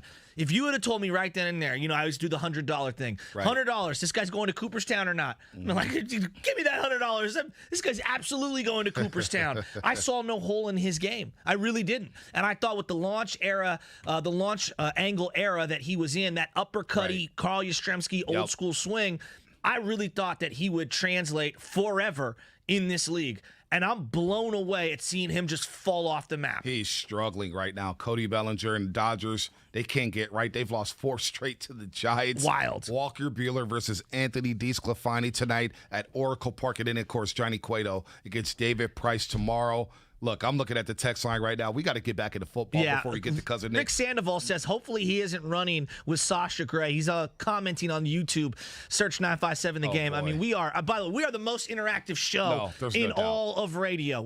You want to go on the radio dial? Boom. You want to go Odyssey app? Boom. You want to be YouTube, Twitch? You want to watch us? Subscribe, 957 The Game. Boom, boom, boom, boom, boom, boom. By the way, you know I love the bet. and I'm always looking for sports betting content all day long. So the BetQL network, it is awesome. It is now available nationwide on the Odyssey mobile app and website. Over 10,000 homes and auto-connected devices at BetQLnetwork.com. This is wagertainment for every single fan, morning, afternoon, and night. Betting angles throughout the day. Insights from local and national experts. Entertaining content to keep both casual and hardcore bettors engaged. Get sports betting tips from the best in the game. BetQL Network, streaming now on Odyssey, on the Odyssey app. And I'm looking at 707 here before we get to Cousin Nick to talk about the Golden State Warriors. Double reverse flea flicker with Trey under center, Jimmy light up on the outside with Debo streaking down center of the field. I don't even know, but people are already diagramming plays up for Trey Lance. Ooh. Trey Lance. Little cocktail napkin action? Yeah. I used to do that in class, by the way. Yeah? It got nothing done in math class. I was terrible at algebra, so I would run like 5 wide receiver sets, spread offenses. I was ahead of the game. I was like Steve Spurrier back in 2000. Okay, Danny Werfel. Fun and gun, baby. You know what I used to do in my textbooks? I would put a little message in the bottom right, and then you do the little flip, and then you could flip the pages, right, and then it would change. I was that kid. Yeah, I was terrible. I was diagramming plays. I wasn't highlighting nothing. But Trey Lance, if you didn't hear, he just signed his 4-year, $34.1 million fully guaranteed contract. He'll be at practice today as the Niners have their first practice of training camp today. And do you believe there's a quarterback competition? Would you be surprised if Trey Lance was starting week 1? 888-957-9570. That's the hotline. That's the text line. Favorite that bad boy. I want to hear from 49er fans. You did the BetQL read, and now I'm going to throw you the bet. If you had to bet $100 right now, Jimmy or Trey Lance, week 1. I mean, he hasn't even taken a practice snap. I'd probably bet Jimmy. I'd probably take the safe play. That was not a confident bet. I take the bet. I take the safe bet. But you know what? Pinocchio. Kyle Shanahan, who is also Pinocchio, his nose has gotten longer this offseason. He's talking about there's no open competition right now. That Jimmy Garoppolo is the best quarterback in the facility right now. Well, will that change in an hour? Will that change tomorrow? Presented with new information, will he pivot? Will he pivot, not panic? I got a feeling Kyle Shanahan is looking at Trey Lance and said, man, I can do what I did with RG3 back in 2011 or what was it, 2012 when I was with Washington, and we went down to the Super Bowl against the Saints, and we lit them up with Robert Griffin III. I don't know. Well, Shanahan has said time and time again, you don't want to believe him. You know, I get that. There's some things that I believe, some things I don't.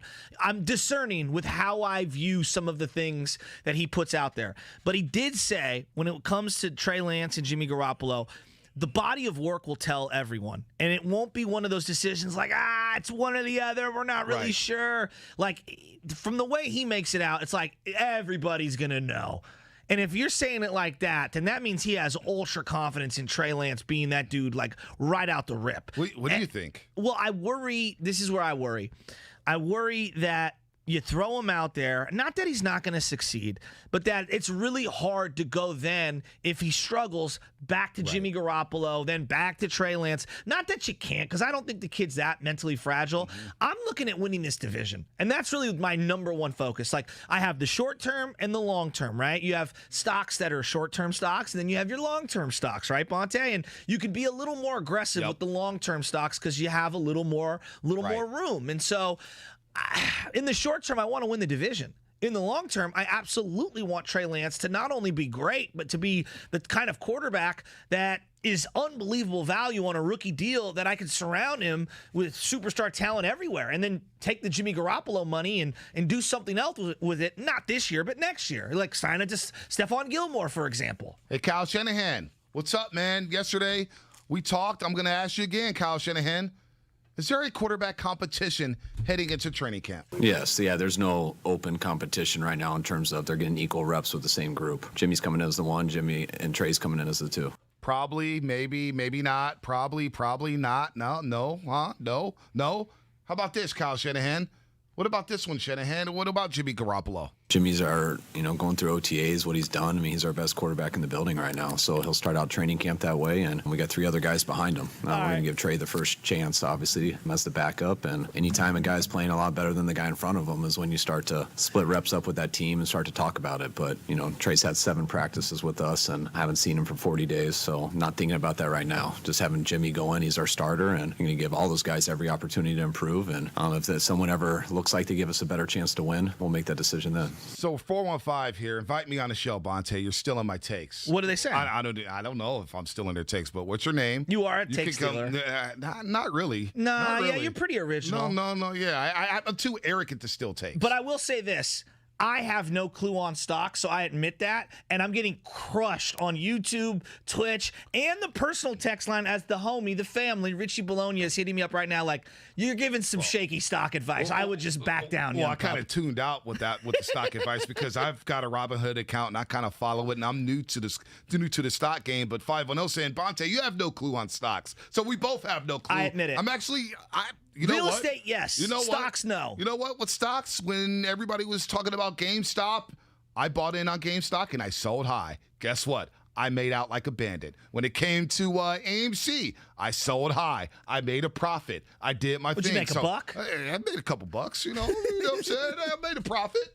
Whether it was $1.50 or not, I made a profit. I sold high, so I have some type of clue on stocks. I ain't that green with it, man. Come on now, 510. By the way, we're still in takes every way. Isn't that the best? Well, stealing, I'm more like DuPont. I buy the good things and I make them better. Are you buying Shanahan stock on Jimmy Garoppolo saying he's the best quarterback right now in the building? Look. As much as I believe that Shanahan is obsessed with Trey Lance, today, and I think for at least until I see more evidence, Jimmy's the starter week 1 right now, right? There's levels to this. There's a process to this. But I don't know if the fan base is going to be patient. I mean, this is the same fan base that was ready to run Jimmy Garoppolo out of town for Nick Mullins. I know. This is the same fan base that ran Nick Mullins out of town after one missed pass to a fullback against the Eagles. This is the same organization that ran Kaepernick out of town, Alex Smith out of town, Tim Rattay out of town, Ken Dorsey out of town, they were ready to run Jeff Garcia out of town. Shasky, they were ready to run Steve Young out of town. Hey, bro, my dad was the MVP of the league, and my dad says to me, he ain't no Joe Montana. Joe wouldn't have lost that game in '92 in the NFC Championship game at home to the Dallas Cowboys. He probably would. Your dad's probably not lying there. Steve Young was rattled in that one. But they threw a touchdown pass on the first play of the game for 80 yards. And Guy McIntyre got called for a phantom hold. No doubt about it. Come on, man. We know that. Come on, man. That game hurts me Now, that's another game that I've watched back, and it makes me cry. I actually had tears coming down my eye. They were the better team. Man, they were so good. Emmitt Smith, they were hungry. Yeah. Hungry. But this 49ers team is hungry. But how hungry is Jimmy Garoppolo? Is he hungry? Because we're all talking about Trey, right? We can't wait to see Trey. And I agree with you. The patience. We all want to see Trey Lance. And if he lights up Kansas City in a preseason game, we're all going to say, whoa, Trey may be ready by week 1. We're going to say that on these airways. I know us too well. And this fan base will say the same thing. But how hungry do you think Jimmy Garoppolo is? You know what's going to be great? I'm laughing because I'm visualizing 3 Jimmy Garoppolo handoffs in preseason. And then Trey comes out and it's like jet sweeps and play actions and flea flickers and read options, and he is going to dump the whole. You remember when the Niners, the first game preseason of Jim Harbaugh? Oh yes, and when the Saints blitzed him left and right. On every play, they were blitzing Alex Smith on every play, and Harbaugh was losing his mind, and Greg Williams was just sauntering up and down the field. That's going to be Kyle Shanahan in that first preseason game. Oh my gosh, he's running halfback screens, 100%, tight end screens, quarterback keepers. Remember in that game, Kaepernick had a lot of big runs against the Saints in that second half of that preseason game. Hey, the fact that Shanahan already knows how many practices off the top immediately, how many days in between time seeing him, that is somebody who is in love. That is puppy love. Also, don't forget when he was on the flight coming from Justin Fields' pro day, John Lynn said he was already diagramming plays with Trey Lance in mind. This guy, Shanahan, I don't believe anything he says anymore. He was wedding dress shopping before they even put the ring on the guy's finger. I mean, Jesus. He had the bottle of champagne and 5 different wedding dresses out with all his girlfriends just hanging out before he even put a ring on that finger, Beyonce. I love Shanahan. Please stay No, true you to don't. yourself. Time I out. do love No, Shanahan, you man. don't. I love No, this, you man. love McVay. Dude, they're all wacky. They're all lying to us, man. And I'm okay with that. I'm okay. Hey, Niner fans, I want to know, though, on the real. Save this in your phone. 888-957-9570. It's the text and it's the call-in. I want to hear from you. Line the whole thing up. Jimmy or Trey Lance? Jimmy or Trey Lance? What do you think they're going to do? Right. 888-957-9570. Training camp starts tomorrow. NBA draft tomorrow at 5 p.m. Trust me, here at 95.7 The Game, it is a bonanza. We're going to have you covered all night long, all day, all night about the NBA draft, about training camp and the Major League Baseball trade deadline Friday at 1 p.m. Save that thought, Chasky, for the other side. Jimmy or Trey? Do you believe Kyle Shanahan? 888-957-9570. It's the Morning Roast with Shasky and Bonte. Don't miss Damon, Ratto, and Kolsky in the afternoons from 2 to 6. The Warriors are going to play this one.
7 in a Super Bowl preview game against the Indianapolis Colts on Sunday Night Football?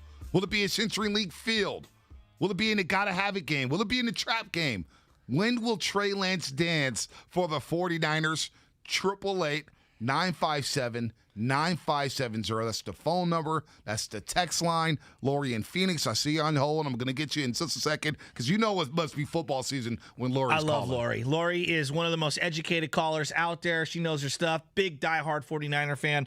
I'm going to make a vow. I'm going to vow something to you. Okay. Something fun for the Twitch and the YouTube stream. So August 1st is Sunday, correct, everyone? Sunday, August 1st. The dog days. That's when the dog days of baseball start. Monday is the 2nd. I am going to wear a different 49er jersey until I run out. Every single day on the Twitch stream. Does that sound like a deal, everybody? Do something fun? Sure. Why not? How many do you think? You think I can get through the whole month of content? Yeah, absolutely. Now, it depends on the jersey, though. Like, I want to see, don't wear the Jerry Rice or the Dion. I want to see how deep you go with the jerseys. Okay. I want to see the JT O'Sullivan. I want to see the Nate Davis.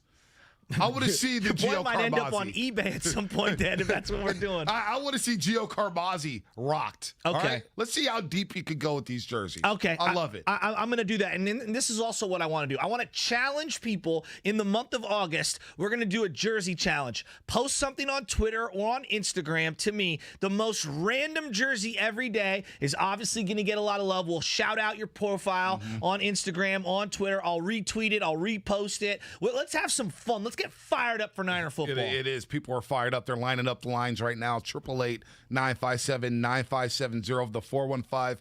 I call Shanahan. He's like carbon policy. They're gangsters. They're professional liars. Who the freak knows?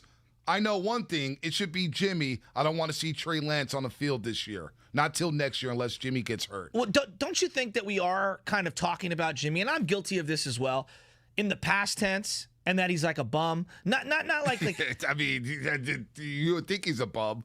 Well, it's no either or. We know how the world works today. Well, that's what I'm saying. There's no gray area. It's black or white. And if you call him, like, let's just say, you say game manager or he's limited physically, we look at those things as derogatory. Tom Brady is quote unquote limited physically. Now he has a way better, I think, arm even at 43 years old than Jimmy Garoppolo. But he overcompensates for his limited physical abilities with unbelievable intangibles and unbelievable psyche, obviously pre and post snap. And I think that's the area that, as much as we're going to obsess about Trey Lance, for me, I think Jimmy's got what it takes between the ears to win the job outright, number one. And number two, to help lead this team to double-digit wins and back to the playoffs. The reality is, if Shanahan don't make the playoffs, this year's a failure. Ooh. Forget Trey and Jimmy, just for a second. Just forget them. Look. If they don't make the playoffs this year, that's a failure. 510, can we confirm JP Morosi's report that says the Giants don't want to make a trade center around Bart? Actually, 510, that's Andrew Baggerly. He tweeted out last night that the Giants don't want to relinquish Joey Bart as the Giants get ready to play the Dodgers in Game 2 of that 3-game series at Oracle Park later tonight. But we're talking about the 49ers here as Trey Lance signed his deal, 4 years, $34.1 million. YouTube is on fire right now. About 200, just shy of 216 subscribers away from 1,000. Almost at 1,000. You're at 784 right now, Sasky. 784. And we've been competing between the Twitch and the YouTube stream to see. Both are lit. Absolutely Both lit. are lit up right now. And the comment section's going crazy. I just want to hear from the fans today. I want to hear from Lori. I want to hear from all the people out there. Where's Bob in San Jose? Where is my squad? Who I want to hear from, too? Bang, bang, Niner We're gang. going to go to Lori in Phoenix right now because I love Phoenix, Arizona, and I love Lori. I love her her takes, on the 49ers. But I want to hear from Juice. Where the hell is Juice at? Where's Robin Sabruno? Hey, put the bat signal out for Juice. Where's Robin Sabruno? Hey. Where we heard from Coach today. Let's go to Lori at Phoenix. Yeah. We've made her wait way too long here. Lori, good morning. You're on the roast with Chasky and Bonte. It's good to hear from you, Lori. You know we're hearing from you when football's around. Football's back. Lori's back here on the roast. It's about time, huh? It's been a long summer. It has been. It has been. You don't take me as a baseball fan, Lori. Are you a baseball fan at all? I am, but I'm a Diamondbacks fan. So Oh, yeah. Let's just move it along, then. 2 years with the Diamondbacks, so yeah, it's not it's been ugly. So yeah, but I do watch a little basketball, a little baseball. So, but football's obviously my thing. So, But with this whole Trey Lance, Jimmy thing, I get it. That's going to be like the thing that everybody's going to be talking about. But what I'm not hearing everybody talk about is the rest of the team. Mm-hmm. This O-line is ready to go. I am super excited to see, with Trey Williams being back and this new Aaron Banks guy, and obviously getting Mack as your new center. I think this O-line is going to be so much new and improved that regardless of who's the quarterback, it's going to be so much better. But I do think we're getting too far ahead of ourselves. I want to see Jimmy back No with doubt. his entire team. Mhm. Jimmy was the guy that took us to the Super Bowl. I think he gets a lot of crap. He gets a lot of blame for things that were out of his control. Granted, he's been injured. I get it. But, he's a good guy. He's a good quarterback. And sometimes we got to be careful what we wish for. No doubt. You're ready to throw somebody away, and you're going to bring somebody that we don't know what Trey's going to – we hope Trey's going to develop into this great quarterback. Let me ask you this, Lori. Do you believe Shanahan when he says there's not an open competition? Because Shanahan likes to fib a bit. He's not the most truthful head coach in the NFL. Well, I think part of it is this. People believe that he really doesn't want Jimmy. Mm-hmm. And depending on how much of that you believe or how much he believes in Jimmy, I don't think he's fibbing. I think he's going to tell you the truth. If Trey's ready, Trey's probably going to play. But I think he understands that this is a complicated offense. This is not something you're just going to throw a rookie into, especially with the team being as loaded as it is. I think they can run it behind Jimmy, get as far as you can, depending on injuries and all that other stuff. But, this could be a great team without even putting Trey Lance in the lineup. Yeah. So I just think that we need to, take one game at a time. Obviously, you're going to see some takes through training camp. We're going to see who gets injured. That's always the concern, I think, because last year was such an injury-ridden season for us. We're really just hoping everybody makes it through camp and makes it through the first few weeks. So, but I think this team is going to be good. And again, as much as I was happy with the pick of Trey Lance, I'm not ready to throw Jimmy away yet. I want to see what Jimmy can do behind this team and then go from there. I hope they both do well. That would be the best case scenario for all of us, and then we could get a good trade pick for Jimmy next season, and let's go Niners. Absolutely. Great call, Lori. Great to hear you. I'm glad you're back up in the tent here with Bonte and Butcher on the Morning Roast. From Brad Knoll on YouTube, no one's talking about the rest of the team, Lori, because you saw what Mullins and Beathard couldn't do last year. Right. I'm kind of with him on that. I think that we're sleeping on how good this roster is because of how poor the quarterback play was. And I think there's a lot of similarities last year to the 2010 version of the 49ers where it was hard to predict 2011. But in hindsight, it's like, wait a minute. If you just get the quarterback play right, it's going to elevate the rest of the roster. I actually think this team is as loaded, if not more, than that 2011 team heading into the year. Oh, I absolutely believe it. And Gino in Vacaville says, also big news, Dee Ford and Jalen Hurd will be they're expected to pass their physicals. Oh. They're expected to pass their physicals. Are they taking a bubble out for the rest of practice? We just roll them out in a bubble? We need to bubble wrap those dudes. But Dee Ford can contribute. I don't know about Jalen Hurd. We haven't seen him since that Cowboys preseason game back in 2019. Come on. You haven't seen him in a long time. I've seen more photos of Bigfoot than I've seen of Jalen Hurd in a 49er uniform on the field. But Lori's right. This offensive line is loaded. They're back. She is right. I think McGlinchey's going to have a bounce-back season. I think this D-line is really deep. I love DJ Jones and Javon Kinlaw inside. Maurice Hurst from the Raiders. I like Arden Key as a specialist. Ibukam, I like him coming off the edge. I like Nick Bosa. I love Nick Bosa. I love Fred Warner and Dre Greenlaw. The secondary is the biggest question.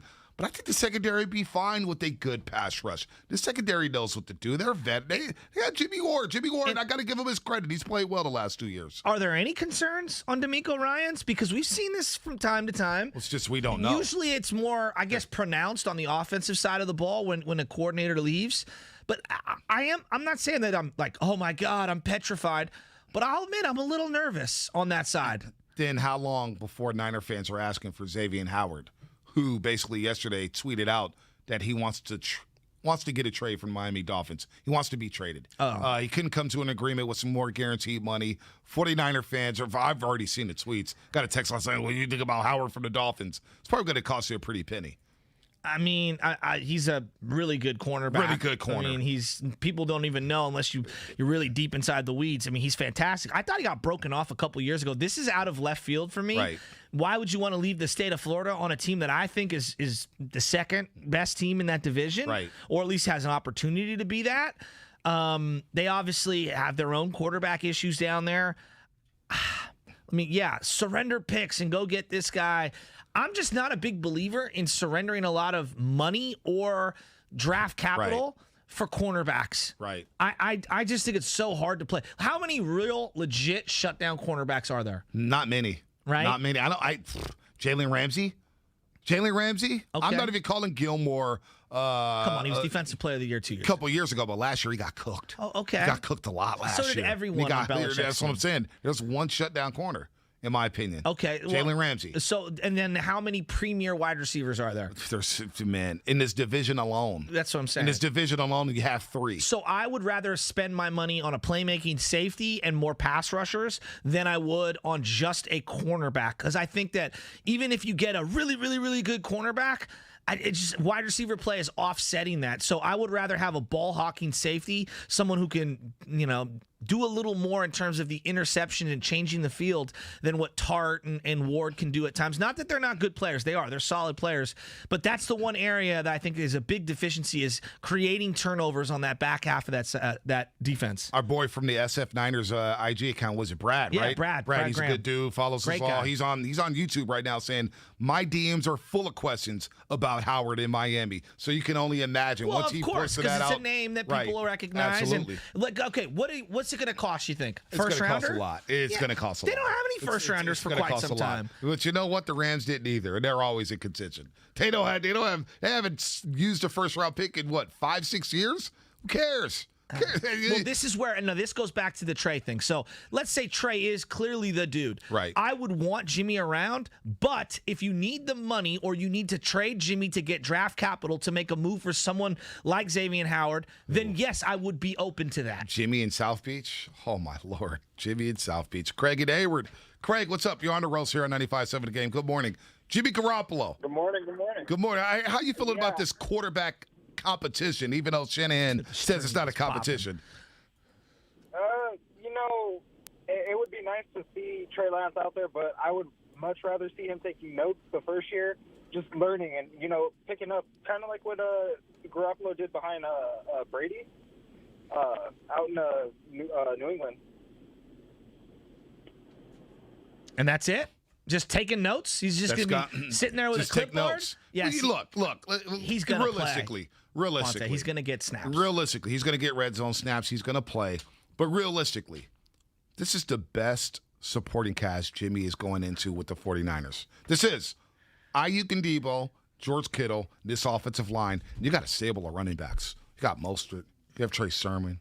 You have Jeff Wilson Jr. You have Elijah Mitchell. I forgot about Mostert. JaMychal Hasty, what's going on with him? And I know Jeff Wilson Jr. is out until about September. Achilles. He tore his Achilles. He's done. Yeah, well, you got a lot of players here on this offense that can really be playmakers. Well, don't sleep on Gallman. Willie Gallman makes plays. Gallman, Wayne Gallman, Clemson guy. Yeah, New he York makes Giants. plays in the passing game. I actually think he's going to be a way more effective running back in the small amount of touches than Tevin Coleman ever was. Yeah. You were way too high on Tevin Coleman. Tevin Coleman had a good first half of the season his first year with the 49ers. People forget that. And he ran hard against Minnesota. Minnesota in that divisional round game, he had over 100 yards. You know what his nickname is? What's that? Ankle tape. Because he's just got nothing but ankle tape going on because he's always hurt. Dude, he was balling. You know what? His ankle injury in the Super Bowl cost the Falcons the Super Bowl. People forget about that. Devontae Freeman. Not Kyle Shanahan. Yeah. Well, that's news to me. No. I don't blame Shanahan for the Falcons' loss. No, but everyone else does. Yeah, no, because they're, we don't see the game the same way. You're listening to 95.7 The Game, KGMZ FM in HD1 San Francisco and Odyssey Station. Go back and download the Joe Davis interview. Let's go to Frank in Texas. Let's go, Frank. Frank in Texas. What's happening? You're on the roast. What's going on in Texas? What's going on, fellas? Whoop, whoop. It's training camp. Football's around the corner. Yes, it is. So, I was chiming with, I think it was Cam Inman on his Instagram Live. Well, I think it's a 49ers Live. And I told him a couple weeks back ago that Jimmy G's going to have a 4,600-yard season this year, staying healthy. If he stays healthy, plays all 16 games. He has a complete team. He's had his first full training camp. I'm a big Jimmy G guy, man. I've been a 49er fan for a long time, lived through all them dark seasons with all them wannabe quarterbacks and whatever else. And then here's another thing I'm happy about. You guys get to put away your flip-flops this season and not be going back and forth. Oh, Jimmy, he's the greatest thing since Jesus Christ. Oh, now we hate him. Now we love him and all these other things. So you guys leave your flip-flops in the closet. If you go to the beach, you can take them out. Other than that, put them back in. And I'm out, guys. Hey, Frank, what's life like without a good pair of flip-flops? Come on, man.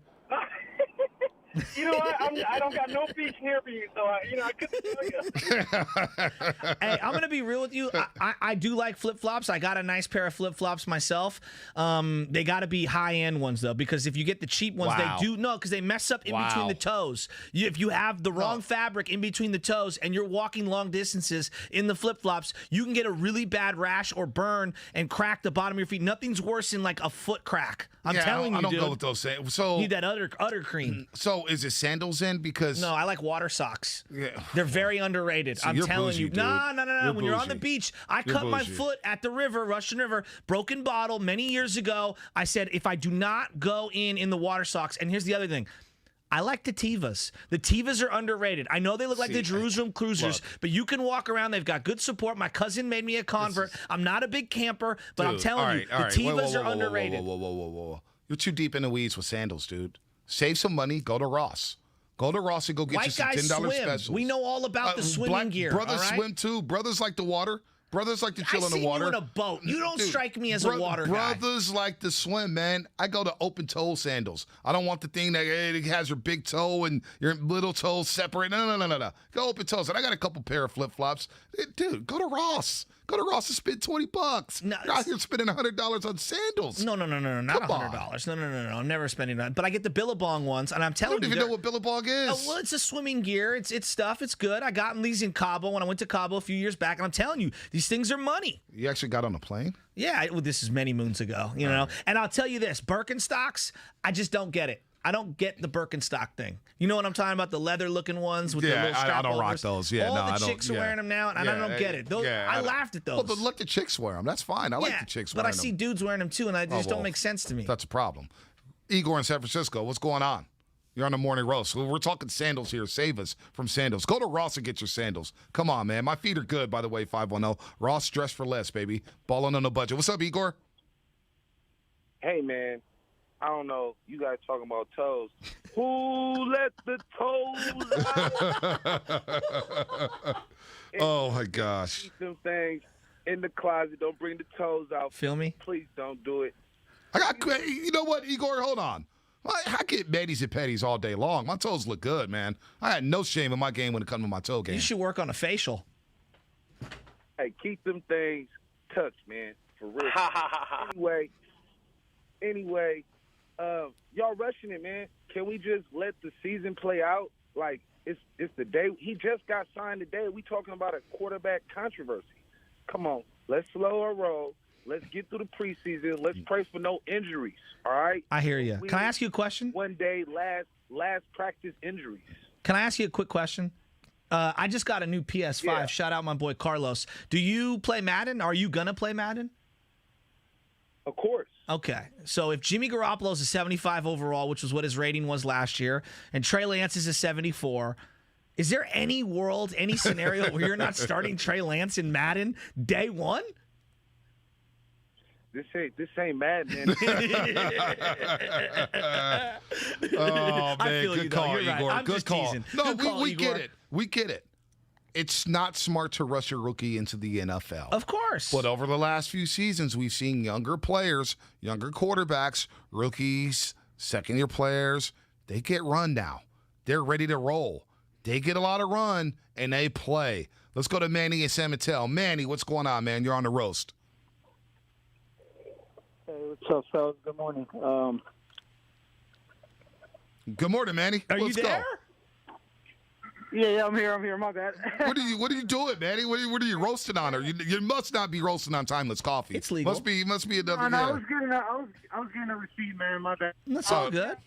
You could do is rush a rookie for real, but the worst thing you could do is like go like 14 and 5 or whatever. How many games are we playing this? 14 and 6, whatever it is. 20 and 5, whatever we go. But if we do good and we put him in a playoff situation or something, and then he just blows it, I guess the worst thing that could happen, man. I'm good on seeing him on a couple of packages here and there.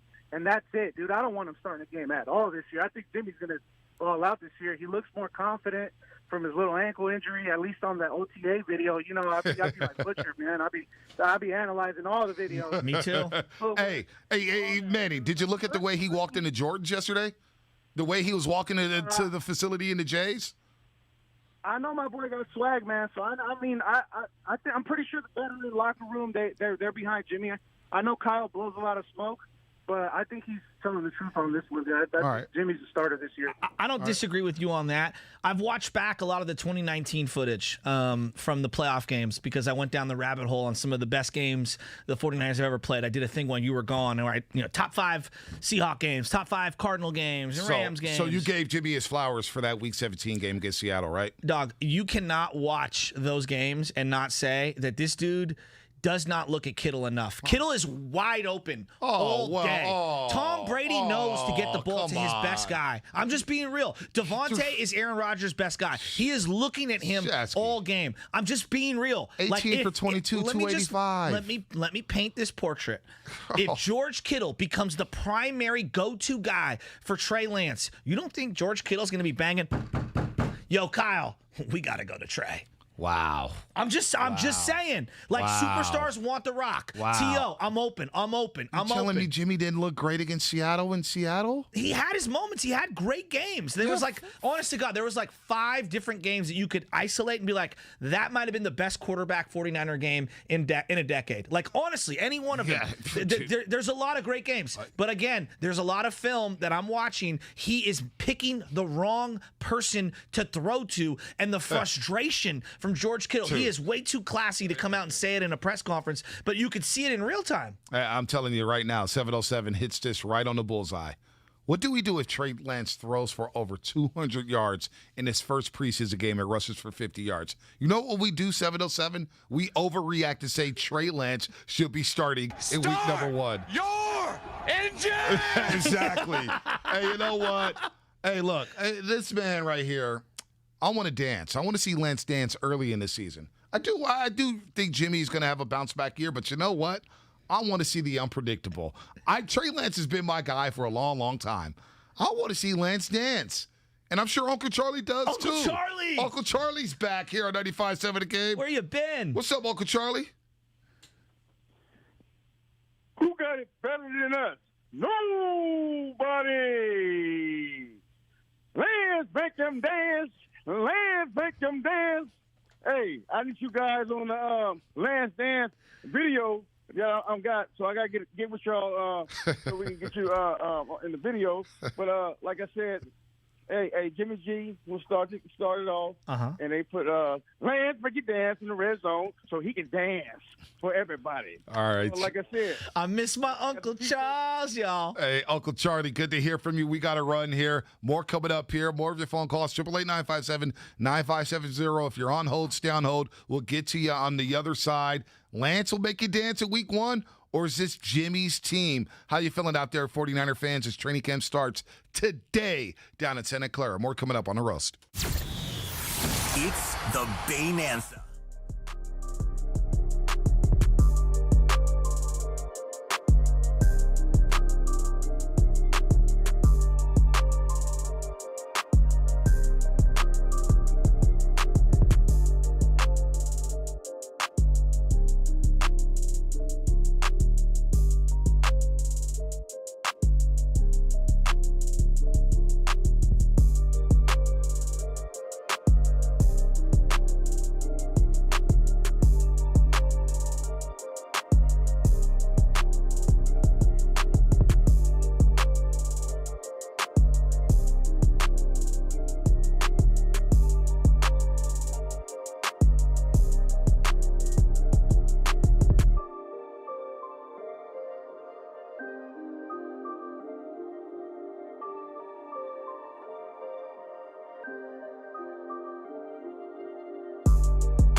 On the way up, we're going to bite a kneecap off, all right? And we're going to stand up, and then it's going to take 2 more shots to knock us down, all right? And on the way up, we're going to take your other kneecap. With Kate, Vontae, and Shasky. All right, B, I know we're going to get right back into the Trey, Jimmy, just the whole conversation. I'm hearing from so many people, YouTube, Twitch, Odyssey app, text line, 888-957-9570. My dear friend, Jenny Guanassa, who's out there, I love you. I miss the boys. I hope all is well. She hit me up with the emojis. All sandals, baby. Sandals for life. I'm telling you, Sandal Talk, 888-957-9570. It's as hot as Trey and Jimmy. Dude, I love sandals, but when you start talking about all these name brand sandals, just go to Ross and get a pair of sandals. Tevas will change your life. When you are Tevas. taking a cooler How much down are Tevas? What? How much are They're Tevas? like $40 or $50 yeah, on I'm not Amazon. spending $40 or $50 But I'm on telling Amazon. you, these things, they're like tennis shoes. They allow you to take the cooler through the rugged terrain with all the rocks and everything, put it right on the beach. Let me school you. Ross, dress for less. I know it. I found some Steph Curry sandals. Yeah, size Under Armour 80,000. Hey, no, it was size 13. I wear 13s. Okay. Got the air bubble on the back. The best sandals I've had them for 3 years. They're still rocking and rolling. Wait, are I'm these- walking around in them and everything. I think we're talking two different things. You're talking like home sandals, lounging sandals. I'm talking more out and about beach pool. Yeah, I got some Nike vacation specials sandals. too. I got some Okay. Nike specials too. These are the same thing. I take them everywhere with me. They make my feet feel so good, so good. And they were $15, Shasky. $15. Yeah, well, Come on now. Yeah, I don't. Whatever. $15 ain't by the way. Agree to disagree. By the way, yeah, we could talk sandals all day. I'm interested. I didn't know you were deep into sandals like that. Well, my cousins laced me because I'm telling you, man, I hurt my feet taking the cooler from the freeway all the way down to the river through the rocky terrain. And I'm telling you right now, the Tevas are game changers. I did not realize this. There was a hole in my game, and now I got the Jerusalem Cruiser sneakers, and it's the best way to go. By the way, Twitch, YouTube, the text line. It is on fire. It's on absolute fire right now. They're chilling with us here as the Baynanza is upon us, and it's all happening right here on 95.7 The Game. It's a huge week of events starting right now. Trey Lance just signed. 4 years, $34.1 million guaranteed. Trey Lance has the quill pen. He signed his contract. He's now in camp. Don't worry. They have to worry about a rookie holdout here. It's a huge week of events. Followed by the NBA draft tomorrow at 5 o'clock. The draft is tomorrow, 7 to 14. You think today's off the hook? Wait until tomorrow where rumors are swirling about trades. What is Bob going to do? What is Joe Lakewood going to do? What's happening? Oh, and by the way, Friday, we got Major League Baseball trade deadline coming off this Giants-Dodgers series. Come on. What are the Giants going to do Friday, 1 o'clock? Start of NBA free agency? I can't handle. Wait, start of NBA free agency is happening in less than 6 days? Yeah. I can't handle this, Shasky. It's all happening. It's all happening right here in the 6 days span, right here on 95.7 The Game. It is a Baynanza. Guess what? We got a sponsor for it. Our friends at Pacific Catch. Oh, yeah. Pacific Catch. Sustainable seafood. Forget the word sustainable, all right? It's special seafood. It's great seafood. Sustainable, my ass. It is great. Well, that's Pacific about saving Catch. the environment. Right, So you don't want to deplete all the resources that are in the ocean. Well, guess what? It's West Coast style, too. No, I hear you. And just to before we go to the phone lines, 888-957-9570. Put it in your phone. 888-957-9570. That is the text line. That's the phone line. Dial them up. We are lit to the fullest. It is light the up. SF Niners, my boy Brad. Bosa stays in the Birkenstocks. All right. Well, you know what? 925 makes a great point. Maybe I'm talking about slides. Maybe I'm talking about You slides. are talking about slides. That's So what I'm they're telling you. We're different? I talking just two call- different. yeah. I call slides house shoes, All right? right. So I upgraded to the Uggs. I went to the low little gray Uggs, and I rock those all around the house. They're actually, You know what? when I get my lawn on, when I'm like mowing the lawn or when I'm doing things, I got that. I'm not going to lie. I'm going to admit this here on the airwaves, Stephen Langford. Yeah. I had a pair of Uggs back in 2016. Were they high top or low top? They were like high top, like the little boots with the Yeah, fur I'm inside. kinda out on high top. No, not like high top that goes up to your knees. Yeah, you're talking about like I know. No, what I'm you're talking about just regular shoes. Yeah, they go They're up like shoes toward almost past the Achilles area. No, not quite. Not quite. Mine not were quite. low tops. I got Okay, low tops. All right. But they had the fur inside. Oh yeah, that's game changer. Oh my gosh. Game changer. I never thought Uggs would be so Oh comfortable. no, that's the way to go. I hate to admit that. Maybe I lose my street cred right now. No, man. Come on, man. All right, Boat shoes are in now. All right, let's get to these calls, man. The lines are lit up right now. Danker, Austin, Mike, and we got Jason Dumas from Cron 4 on line 4. Jason Dumas hosts weekend shows here at 95.7 The Game. The show's been so hot, he's calling in right now. Jason Dumas, it's good to hear from you. Taking a break from television to give us a call. What's on your mind, Dumas? Yo, what's up? I felt like I had to get on the Morning Roast airwaves for the first time. I'm driving back from Concord. Books, I gotta say, I never knew sandal snobs existed until I heard what you were talking about. Hey, bro, when you're taking a bunch of stuff, all of the lawn chairs and all of the beach chairs and the cooler and everything, and you're going down a rocky terrain and you're on gravel, trust me, you will invest money in your feet. Man, look, go down to Livermore, the San Francisco Premium Outlet, get you some 2 for $40. Not wrong. Flip-flop. Yeah. Throw them right on your feet. Yeah. That gets the job done. Man, sandals. I'm wearing slides, Dumas. I don't know what he's talking about. He lost me with the sandals. Well, what do you got on Jimmy and Trey Lance? All right, well, listen to this. Look, if Trey takes a snap this year, other than a design play, in the red zone or what have you, I think it'll be a disappointing season for the 49ers. I think Kyle Shanahan has a plan. And look, the two best quarterbacks in football right now, in my opinion, Aaron Rodgers, Patrick Mahomes, they didn't take one single snap their rookie season. I grew up in Philly. Donovan McNabb didn't play his rookie year. He's backed up Doug Peterson. Great quarterbacks can take that route, and I think that's actually the best route for a guy like Trey Lance, who's coming. You cut out. Well, my rebuttal. It was a good call. It was a good call. Look, those are great examples. But Let me cite what? some other examples. Josh Allen playing every single snap his rookie year. Lamar Jackson replacing Joe Flacco and Late never in the looking season. back. What about Justin Herbert playing from like week 2 How about on? Dak Prescott? I mean, I know can what I'm name saying? so many different quarterbacks who have done it in both different directions. There is no specific blueprint or template for each team. And here's the thing. Aaron Rodgers is backing up a Hall of Famer. He was backing up a Hall of Famer, Who was Brett Favre. flip-flopping on whether he was going to come back or not. Exactly. Let's continue to roll with the calls here. A lot of people want to chime in on training camp. NBA draft. Don't forget, NBA draft coverage all day, all night long here on 95.7 The Game. It's tomorrow at 5 p.m. The Warriors hold the number 7 and 14th picks in the NBA drafts. And I just saw something trickling across my timeline on Twitter where a proposed deal of Wiggins and the number 7 pick to Sacramento. For Harrison Barnes, DeLon Wright, and the number 9 pick. What are we doing here? They want a bunch of crap. I mean, come on, what are we doing here? You know what? We doing reruns on Harrison Barnes? You don't want the Black Falcon back? I mean, dude. You got to be kidding me. Great guy. No, I want. Why is Wiggins like all of a sudden become a throw-in in all these trades? He's not a dumpster. I'll tell you why. He's been a tremendous player for this team. You want to say that Draymond was better than him last year? I'll listen to the argument. I think he has a great case that last year he was the second best Warrior from start to finish on both ends of the ball. He contested so many shots for this team. Does he have flaws? Of course he does. Every player in the league has a shortcoming here and there. I don't think he rebounds particularly well for his height. I don't think he shoots free throws very well for a guy that's going to get to the free throw line. He knocked down a ton of three-pointers for this team, played really good perimeter defense. You can do a lot worse than him. He's not some albatross contract. He's not Keith Van Horn. He's not Keith Van Horn. Let's go to Austin in the city. Austin, what's happening? You're on 95.7 The Game. Yo, how's it, man? What's happening, man? What's going this morning? I'm doing Good good. morning. You sound like you're having a great morning. Yeah, it sounds like you have a great morning. Where are you working at, man? Or are you working right now?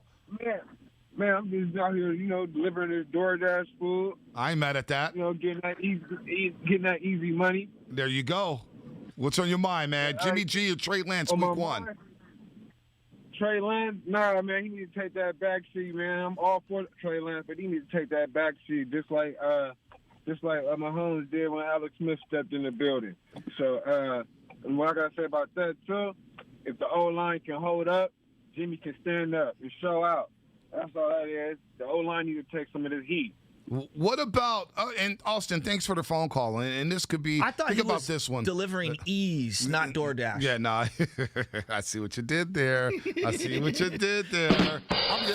now. That's a vibe right there. Yeah. More dandy than candy. He is. Speaking of Bellinger. Look, this situation, nobody's even bringing this up. Okay. What about the Matt Flynn, Russell Wilson situation? Oh, when they get $15 million on the open market? And I get Matt Flynn had only been there for about 3 months in Seattle. I mean, that's It's about how different. many games Jimmy's played in a Niner uniform. I mean, in over the last 3 year, years. I get it. I I'm get teasing, it. I'm teasing. But what if Trey Lance just is that dude like Russell Wilson in training camp, and they're like, you know what? I'm comfortable starting a rookie in week number 1. And I'm comfortable watching this rookie get better and better and better. By the way, some details from this contract. Oh, yeah. 4-year deal is expected to be worth $34.1 million with a $22.1 million signing bonus and a $6.2 million cap hit this season. By contrast, Jimmy Garoppolo has $24 million in base salary with a $26.4 million cap hit this season. Well, so if you just look at what they've done the last 2 offseasons, they signed Kittle and they signed Fred Warner because those guys balled the hell out of control and were so damn good that you wanted to reward them. And you're hoping that Bosa can obviously get that reward in a couple of years. I think everybody's way too premature on like carving out all this money. Right. It'll work itself out. The TV money is going to make the cap go way through the roof. And when that time comes, they will have an opportunity, hopefully, to exercise the 5th-year option and extend Trey Lance ahead of time. But we are way ahead of ourselves. Stop paying people in the NFL before it's too early. Look, Rick Sandoval talking about what about the old school lugs at Ross? I did not rock Uggs. I never rocked a pair of Uggs in my life. Not Uggs, lugs. Oh, yeah, never no, rocked a pair I of didn't wear lugs. those either. I was a Timbo's guy. I could see you wearing lugs with Jinko jeans. No, I never wore lugs. Hanging in my out life. on Market. Timberlands, dog. Ah, no, Timberlands. come on, you're dog. talking to the guy who Come still on, owns Timbos. Timberlands. Butter Tims all day long, like I was from New York City. By the way, Did you Chris, roll your left pant leg up too, LL Cool J? I did not. I did. Well, You did. a couple times. You times, did. maybe once or twice. Chris Zucci, That was man, he an sounded era. like he was wearing flip flops. He's talking about Austin there in the city. What about Mike in Texas? It's probably flip flop weather in Texas right now. What's up, Mike? You're on 95.7 The Game. Hey, what's up, fellas? Thanks for having me on, man. It's been too long. It's probably good to get back to 49er football. Absolutely. Feel me? Yeah, I got flip-flops, man. I got some flojos on those today, man. I'm just cruising around doing some errands. But to talk about football, man, I got Trey Lance's jersey 5 minutes after we drafted him. And I'll tell you what, I'm all about Trey Lance, but Jimmy G has this locker room. He has the system. We're paying him buco bucks. Jed York's cool with it. John Lynch and Kyle Shanahan, he's got the keys. The locker room, the confidence in Jimmy G, it's Jimmy G's job to lose. It's going to happen on an injury, or it's going to happen where Trey Lance is just going to take some series throughout the year when we're winning or killing it. He's going to come in third, fourth quarter for winning, and from there he'll build his confidence from there. I just don't see it happening yet. Yeah, no doubt. And I think that a lot of logical people, I'm not logical this morning, I'm illogical this morning. Jimmy's probably going to start week 1. He's probably going to start for most of the season. I mean, he's going to play like his career depends on it because it basically does depend on this season. Whether Jimmy is a starter in the future for an NFL football team, he's got to ball out this season. There's no doubt about it. And I do believe he can ball out with this weaponry that he has. I do. But if Trey Lance is sizzling, because here's what I remember about the Kaepernick game on Monday Night Football against the Bears. When it was announced by Adam Schefter that he was going to get the start on Monday Night Football, I go, wow, Alex is not starting. This is a tough game for the Niners. And he threw a post corner to Kyle Williams. I thought there was lightning coming off the football. And I said, oh, boy, this is where you got to go. And if Trey Lance, from the throws we saw at North Dakota State, where he made some throws, Jaska, we all watched the film. We watched full games. It's like, wow. When is the last time you've been wowed by a Jimmy Garoppolo throw? And I'm a Jimmy G The stand. Super Bowl, when he made that unbelievable throw that got called back. Maybe That Emmanuel wasn't- Sanders, I think that was Thursday the Night greatest throw of Football. his career. Emmanuel Sanders, Thursday Night Football, where he Okay. hit an out route where it's like, ooh, nice. Look at that. What about the game Week 16 against the Rams at home, Levi's, in the fourth quarter to Emmanuel Sanders over the middle? Well, that was kind of like a shot put. That ball was in the air for like it was there. 50 seconds. We keep talking about Jimmy and Trey, and we're trying to cite the Patrick Mahomes thing. What about the Big Ben Roethlisberger in 2004 with the Steelers? They had Tommy Maddox the year before. They had Charlie Batch that they brought in. Charlie Batch actually similar skill set to Jimmy Garoppolo. If we're being totally honest, Batch. I'm not knocking him. Charlie Batch. He could win you some games. He won some games with the Lions. He won bad. He won some games. But like Big Ben Roethlisberger comes in there. I mean, let's look at his rookie year. Obviously, he starts 13 games, 13-0. 17 touchdowns, 11 picks, 66% completions. They didn't ask him to do a whole lot. You know why? Because that 04 Pittsburgh team was really, really good. They went 15-1 that year, and they ran the rock. So played great defense. That's the template that the 49ers are going to try to run this year.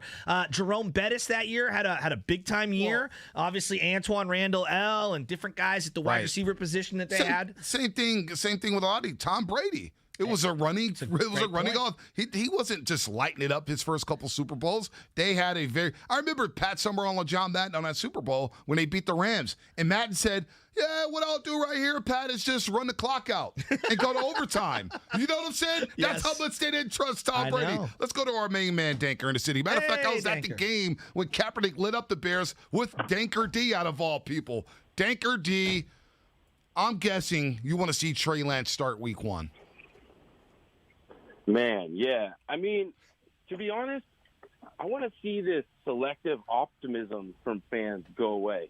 Like, oh, I think Jimmy is going to be the best he's ever been. But what about like a Lance at 80% compared to a Jimmy? I mean, at the end of the day, I want either whoever our QB is to do well.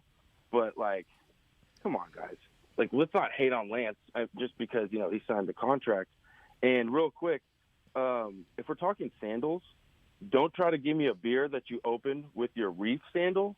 Those ones with the bottle cap underneath the seal. Or They have sandals with bottle caps? Yeah, it's bottle openers? Yeah, it's. What are we doing? Guys. What are you talking about? They're actually selling? They're like the Daytona Beach specials. Oh, my gosh. Yeah.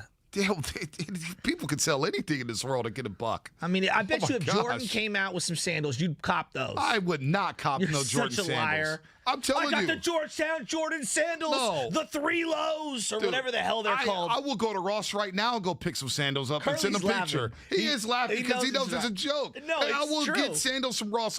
Marshalls, Kohl's. Jordan said, like, come on, I'm not that much of a sucker. Come on, man. I can just picture right now. Got him. The Jordan Low Georgetown sandals. That would be, dude, it would be a waste of money. With the beer bottle opener. Probably cost you $115. They got beer bottle opener sandals? Yeah, but if you got the right cooler, right? If you got the Yeti, I don't own a Yeti because the Yetis they're like $500 a Yeti cooler. I don't know if you know about these. Oh, Yeti cooler? Yeah, Yeti coolers. Yeti like coolers. Off Oh my god! I got the 49er one from Costco. Okay, the wheels are like rolling off this bad boy, but you know what? It works. I'm looking at it this way, man. From the Jimmy Trey, we're going back and forth on everything. Look, man. He doesn't have to be Aaron Rodgers in day one. Justin Herbert, who had 4 years of starting for Oregon, so it's different. He obviously was a little more seasoned. He wasn't even going to play. And then Tyrod Taylor had something happen where the doctor punctured his lung. He gets an opportunity to play, and the talent was just undeniable. We will see on the field who is the better player, and I cannot wait. It's not even August. We got 14 days in August we got to go through before we get to Jimmy and Trey on the field against the Chiefs. Wow, I can't wait for that. 510, Bonte, these wild plays for Trey. Are you referring to from actual full games or watch highlights? No, I sat back and watched the Youngstown State game, the championship game against James Madison, where really they ran the ball against James Madison. And cold. It was ugly. I think it was in Frisco, Texas, against James Madison. I watched a couple other games. Watched like 4 full games of Trey Lance at North Dakota State. The Youngstown State game, he was dynamic. Oh, my God. How about those 3 tight ends for North Dakota State? Where are they at right now? I don't know, but with Jordan Reed retiring, I wouldn't mind bringing one of them onto the practice roster. And by the way, the highlights from Jamarcus Russell, I actually watched Jamarcus Russell at LSU. He lost to Florida that year. I think he lost to Alabama that year. There was like 3 big games he lost, and he had like 12 turnovers because people were saying, well, Jamarcus Russell had wow highlights. I told people Jamarcus Russell shouldn't have been the #1 pick. Wasn't that good? Wasn't that good? My favorite story about Jamarcus Russell is that the Raiders gave him a blank disc, and they were like, here, this is the playbook. Go home and study it. And then the next day he showed up. There was nothing on the disc. And they're like, did you watch the DVD? And he was like, oh, the whole thing. The whole thing, Coach. I'm ready to go. Michael Vick did the same thing. He just threw the DVD in the back seat. He threw it in the back seat. We're talking 49ers football training camp, 888-957. 9570. Trey Lance officially signed his deal. He's in camp today. We're going to see all the practice videos today. We're going to overanalyze everything. We're going to overanalyze Jimmy walking onto the field. We're going to overanalyze Trey Lance throwing a warm-up pass to a quarterback coach. All that here on the Morning Gross. Don't forget Whitey Dibbs and JD coming up from 10 to 2. They're going to get you ready for the NBA draft. Also talk some Giants-Dodgers. Giants beat the Dodgers last night 2-1. And I'm looking on the screen here on MLB Network in our studio. Lamont Wade Jr. getting run. Oh, yeah. Getting run on High Heat with Chris Russo. Are you kidding me? Yeah. What is going on? I mean, the best team in baseball is getting representation on Major League Baseball Network. About damn time. Real quick, we're going to get back into the Jimmy Trey thing. Just play me, because this day cannot get any better. Trey Lance signing, Warriors getting ready for the draft. Play me the Dave Fleming sound from last night. Let me just feel really good, because the Dodgers injected into my veins. Night. Can I get whoa. Before you play, can I get it with the Pennant Fever Major League beat? I need that, Langford. I need it all in my veins because I'm jacked up. And we get to see Walker Buehler versus DeSclafani tonight. You thought last night was a playoff game. Wait till you see tonight at Oracle Park. Wait till you see tonight at Oracle Park with Walker Buehler on the mound. Hit it, I could see Walker Buehler wearing capris and slides. Easy on the takes there. A little check swing bouncer. Muncie's going to field, and he didn't get Yastrzemski. So now Posey ranges away, and Bellinger throws it so high. Posey will come in to score. Yastrzemski over to third. That's how the Giants go ahead. 2-1. Unbelievable. The vibe. The vibe. What about the vibe at Oracle Park at 3rd and King? If you weren't feeling that right there, then you don't have a freaking soul. Even my girl was watching phone closing in and said, wow, what a bad throw. He throws worse than you, Cody Bellinger. I mean, Max Muncy, what are you doing? Tag second base, hit second base. Why are you getting in a rundown? And Posey trotting down the third baseline with a smile ear to ear. I haven't seen Posey smile in a long time, man. I'm feeling it right now, Shasky. Posey smiling the way he did with that still shot was the equivalent of Tyreek Hill doing the bye-bye as he's like leaving somebody. It was one of those smiles where he said, yeah, we're going to be a problem here down the stretch as we get ready for the dog days. Hey. Look, I thought, Shaska, I'm not going to lie to you. I thought I was thinking, okay, maybe the June swoon hits this team and they fade away. Okay, they get through June, and I'm saying, well, maybe it's goodbye in July. Maybe they just struggle out of the gate, and they just go bye-bye, and they go away, and they fade away in the NL West. Well, the dog days are coming. And I think this team is ready for the dog days. And I think they're going to be even more prepared after Friday's deadline because I do think a move is happening with Farhan Zaidi and the Giants. The rumors right now. JP Morosi, our good friend Bubba here on the Morning Roast, are saying the Giants have asked about Chris Bryant. The Cubs have asked about Joey Bart. Well, Andrew Baggerly of The Athletic, Giants insider, been covered the team for many, many years, says, you know what? I have good authority. They're saying that Joey Bart is a no-go in a trade for Chris Bryant. I don't know. I'm trading Joey Bart for Chris Bryant. I don't care if it's only for 2 months because this team, believe it or not, they have World Series potential. They have World Series potential. And why not go for it, Giants fans? Why not? I'm 100% with you. I mean, you got to do it. Look, Joey Bart, if I gave you $100 today, I've done this all day. If I gave you $100 today, Joey Bart, is he a one-time All-Star? Just one-time All-Star, Bonte. Yes or no? You putting that 100 on there? Depends if he plays for like the Pittsburgh Pirates or something. Oh yeah, well the Pirates had two starter All-Stars on one of the worst teams in baseball. So as a gambler, I may bet on that, but it's a bet that I'm going to sweat out because I don't think he has multiple All-Stars in his future. I really don't. Okay, so that kind of tells you everything you need to know. You're acquiring an MVP, a postseason champion, a Rookie of the Year, and a guy who has been an All-Star multiple times. That doesn't mean he's going to be in the future, but I would rather trade for the known commodity and surrender the guy who I'm not really high on today, to be totally honest with you. Doing that deal all day, Joe. Exactly. Doing that deal all day, Joe. That's our great producer, John Curley, the other day. We were doing Deal or No Deal, and he basically said, doing that deal all day, Joe. All day long. All day long. Even though it was pretty clear that Joe was the one who was asking the question. Well, it went to Bonte, then me, then to John. Curly, I ain't even a Curly. He just gave us 5 words. It was like, Curly, give us a take here. I'm just doing that all deal, Joe. I'm doing that deal all day long, Joe. That's what happens when you're hanging out at the Irish Culture Center with Wawona Gates outdoor all day. You've been drinking, and somebody's like, hey, Curly, you want another tall boy? Doing that deal all day, Joe.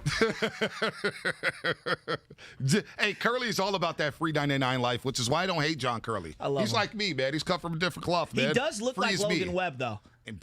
Dead on like Logan Webb. They look like brothers separated at birth. Dude, you're disrespecting Logan Webb. No. Have you seen we talk about being the most interactive show. Mm-hmm. We're on YouTube. We're on Twitch. Yes. We're on the Odyssey app. We're not the best looking show though. We really aren't. Speak for yourself. I mean, come on. You, me, Nice Guy's probably the most handsome looking guy on this show. That's if we're talking about it. We're most probably true. interactive with the most hideous looking guys on the show. But that's why it works, because you know what? People like to rubberneck at the accident. You know what I mean? At the freak show. And I think that's why this show works. Relatable. 100%. 100%. Well, and they don't feel threatened. You know? Like, that's the whole point. Come in. You're one of us. We're not going to steal your chicks. That's not what we're about.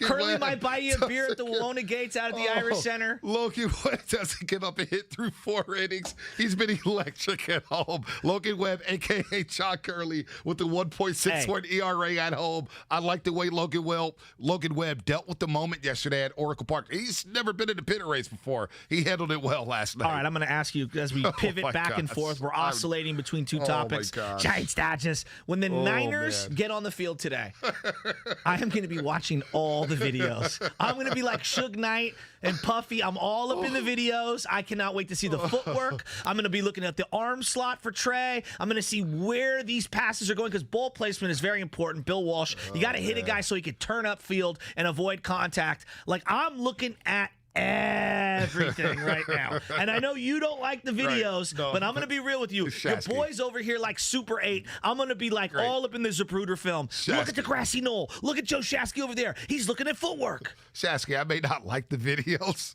but you know damn well I'm watching the videos. Exactly. And I'm replaying the videos every single day, taking notes. Damn, that kind of look good. Look at the zip on the football here. Look at the quarterback coach high point the football. Yes. Look at the diamond Yes. technique from the wide receiver. Yes. We're looking at all that. Look, Is Steve Young going to be down there at practice today? I don't No, on know. the real. Is No, I don't Garcia think going to so. be there? Man, we Are need the to hear from Jeff luminaries? Garcia. Because if we were to put down like the 49er luminaries who you want kind of checking the box on Trey Lance, it would be Joe and Steve and Garcia, right? Right? Yeah, I would think so. Well, so if I'm Kyle, you know Kyle's going to. If Kyle's wearing shorts, he might have to put man. the clipboard over something, because I'm telling you, the first Trey pass in that black jersey over the middle to Kittle, I mean, you're going to get one of those screenshots where everyone on the internet's going to go, look at how he's looking at Trey. The You internet's know it's coming. Dude, it's already, well, they were doing it with Justin Fields. Oh, look at him. Look at Justin Fields, Kyle Shanahan. Well, the Niners went a different direction. It tracked it. As soon as he left Justin Fields' pro day, He was he's texting Lance. diagraming Trey Lance's Come on. plays. Like, ooh, look at this. I can do this with Trey Lance on the iPad. 925 Niners training camp must be lit today. Jimmy better play his ass off, because Trey Area is coming for your job, baby. Look at, we're And asking you know him what? to be perfect at training camp. Day number one. People are going crazy. So This is you were great. here at 95.7 The Game a few years ago when Jimmy had the 5 interception day. Practically, I was working with Steiny and Guru, and let me tell you, that may be the most chaotic day of radio I've ever done. Why? The lines were lit. Guru, 5 interceptions. I can't. And even Steiny goes, man, I've never heard of that. 5 Neither have interceptions. I. No, but 5 5 straight plays. in a row. In a row. And then he 5 went in a out. row. I remember you called me. I was on a work trip, and they played the Denver Broncos on Monday night, and Booger McFarland was isolating every drop back from Jimmy Garoppolo. I swear to God, every throw, I think it was 3 or 4 throws, he got 2 series. Every one of them should have been picked. Dude, there was almost a pick 6 in that Denver game. That's what I'm saying. And Booger McFarland said, and Jimmy Garoppolo, I'm just saying, Joe, he looks scared in the pocket. He looks rattled. And I remember the Twitter timeline when he almost threw a pick 6. Joe Shasky in all caps, oh my gosh. And I'm saying, oh my gosh, he's done. Oh my God, he's wrecked. Even Kyle Matchett, producer from the Midday Show, will join us in a second here. He even said, boy, Jimmy don't look good. And then there was Tampa Bay week 1. Oh, my God. Tampa Bay week 1, when Shanahan was a bad yelling. pick. Yeah, he threw a pick 6 in that Bad game. pick. Bad picks. It was Was it terrible. Hargraves? Who made that pick? Hargraves. I think it might have been Vernon Hargraves Yeah. from Florida. And Shanahan was yelling at Jimmy G. Remember that? It got into an argument, a heated argument. It was like, oh, man, he's not going to last the season. Dude. Yeah, Michael Silver's report said, oh, the brass with the 49ers says if Jimmy doesn't start off on fire, Nick Mullins could be the starting quarterback. How much of a joke was that as we get a report here from Chad Ford? Trade talk from Chad Ford. Could Golden State use a package of James Wiseman and the 7th pick to move up in the draft? If the Warriors trade up, I'm told Jalen Suggs is their target. Yeah, which is what I've been saying, but I'm not trading James Wiseman. This is what's going to happen. I'm telling you, I'm predicting this. The Warriors are going to move Pascal, future draft picks. I don't know what they are, first, second, I'm not sure. 7 and 14, and they're going to move up to 4 or 5. That's my prediction. I want to walk away from this draft with one good young player who I think can help now. Wow. I love Jalen Suggs. I know you do. I do too. I love Jalen Suggs. The winner. Yeah, the guru chop. Is he Jimmy G or Jimmy INT? And with that said, producer of Tiny Guru and Dibs. Speaking of guys who wear sandals with jeans, Guru. I saw Guru. Is it Jimmy G or Jimmy INT? That man walked into SFO as we're going to Summer League with a Cowboys tank top, a leather jacket, and open-toe sandals. And we're going to Las Vegas and there's 110 degrees, and this man's walking off the plane with the leather jacket. No, he did not. Oh, my gosh. Was he going to kill someone in a dark alley for, like, Joe Pesci and Goodfellas? Guru's different. Yeah, he is. Guru's different. Kyle Matson knows all about it. Kyle Matson, turn your mic on, man. You've done this before. Yeah, we're going to do a little crosstalk here. We need to get some, like, Wild Wild West theme music, the good, the bad, the ugly, for this crosstalk. But here's what I'm thinking, Kyle. Right now, we're going to go real quick before we find out what you guys are doing on the midday show. Trey, Jimmy, are we way too premature? What do you think about this open competition Bonte is salivating over? Yeah, it's not. It may not be open, but I have a bunch of bottles of wine in my house that are not open yet. Like it's gonna get there. And no, but Shanahan said it. He said there's no open competition, but we'll evaluate and see who gives us the best chance to win. And if Trey Lance is as advertised, if he's as good as a player that you're going to trade 3 first-round picks to move up and get him, guess what? He's going to be in that conversation. There's still 6 weeks. I know. Until they have to decide who starts week 1. Maybe, probably, but maybe not. That's what Shanahan Some said. news, real quick. Some news. The SF Niners, Tart and Juwan Jennings were placed on the COVID reserve list right now. Coming out right now from the SF Niners. So Tart, Jennings, and now Emmanuel Mosley. Yes, Emmanuel Mosley as tested well. positive but Jimmy, John Lynch said 90% of their players are vaccinated, so that's a good thing. Where Washington's having a lot of problems there. I mean, Ron Rivera is a person who is in the susceptible area. I feel for him. And TJ Ward is losing his mind on Twitter. That's an entirely different conversation. What you got coming up on the midday show? A lot going on here. A Bonanza, Kyle. I was all ready for this to be Wednesday. It's gonna be 49ers training camp. And then that Giants game happens last night. Oh, my God. So that's what we're coming out with. We're talking Giants, Dodgers, and we're wondering, at this point of the year, the Giants, I think, are a better team than the Dodgers are. Wow. They might not have better players, but I think they are a better team than the Dodgers, and I think that's borne itself out over the course of this season. I'm 100% with you. Wow, I can't wait for this first hour with you guys. I want to ask you, if I gave you $100 right now, and you had to place it on one of two things, will Joey Bart be a one-time All-Star in his career or more? I'm not betting on that, no. That's a really high bar to set for a player who we haven't seen anything from in the majors yet. So you saying that, would you make the deal for Chris Bryant, knowing that there's absolutely a risk that he walks because Scott Boras is his agent and he wants $300 million? Yeah, I do that. But I also, if you're going to trade for him, re-sign him. Like, trade for him knowing that it is a long-term investment. You're not going to shell out Joey Bart to go, yeah, maybe we go for it this year, because I don't think Chris Bryant, if they're not at the World Series level yet, I don't think Chris Bryant gets them there. I think he makes them better, but I don't think you're looking at the Giants with Chris Bryant on this roster and going, now it's a World Series team. That has to be a long-term move. So with that said, if Chris Bryant says, hey, Farhan, I'm only there for 2.5, 3 months. If we win a World Series, great, but I'm moving on to Southern California. Do you still do the deal? Is it worth the World Series? No, I'm not. Wait, say it again. I guarantee a World Series? So if Farhan, welcome to my world. If Chris Bryant, no. You understood what I said, Shasky. Chris Bryant said, hey, Farhan, I'm only there for 3 months. Even if we win a World Series, I'm out of here. No. You still don't do the deal? No. Well, I'm doing that deal still. In that case, I don't do it. It's worth the World Series to me. Joey Bart's not worth the World Series. If you're guaranteeing me a World Series, then yeah, I'll do that. But I like I just said, I don't think Chris Bryant gets him there. Pitching to me is a bigger issue. Am I? No, bullpen. I would rather have pitching, Scherzer. But they do need a right-handed power bat. Like, that is one of their. Lamont Wade against lefties is 0 for 34. Like, that's what he's currently doing. And I love Lamont Wade. Getting interviews on MLB Network still. Hey, he's got some great kid and play hair going on right now. He's got some good swag. And his walk-up music. Hey, his walk-up music, too. He's got bangers. What's he playing? I don't know what it was. The beat, it was just heard bass. I was like, damn, who's that? And he was walking up to the plate like, boom, boom, boom, boom, boom, boom, boom. And the crowd was rocking. Anyway, that's it for us. You see how our morning show went. Yeah, I'm ready to listen. On the real, me and B, we hop in the car. B puts on music. I am a good company man. I'm a good company man. Hey, I listen to way to just throw me under the bus. We'll keep you up to date on Warriors trade rumors. Cam Inman's going to call in right after Niners practice. He was at a Giants game last night. Yeah, he was. Oh, yeah, he big time. Yeah, him and the whole squad. He's ready. Obviously, he's got the Niners thing locked down, but this guy's got a feel for that Giants-Dodgers. We're signing off because I'm tired of getting thrown under the bus here. Kyle Matson, good stuff as always. We love you. We'll talk to you tomorrow. Whitey, Dibs, JD coming up. That's going to be a fun show here on 95.7 The Game, as it is a Bonanza. Keep it locked right here on 95.7 The Game. Shasky, that was a lot of fun. I need some sleep. I've been up since 1:30 in the morning. Giants Doyer 6:45. NBA draft tomorrow. Trey Lance on the practice field, baby. Let's go!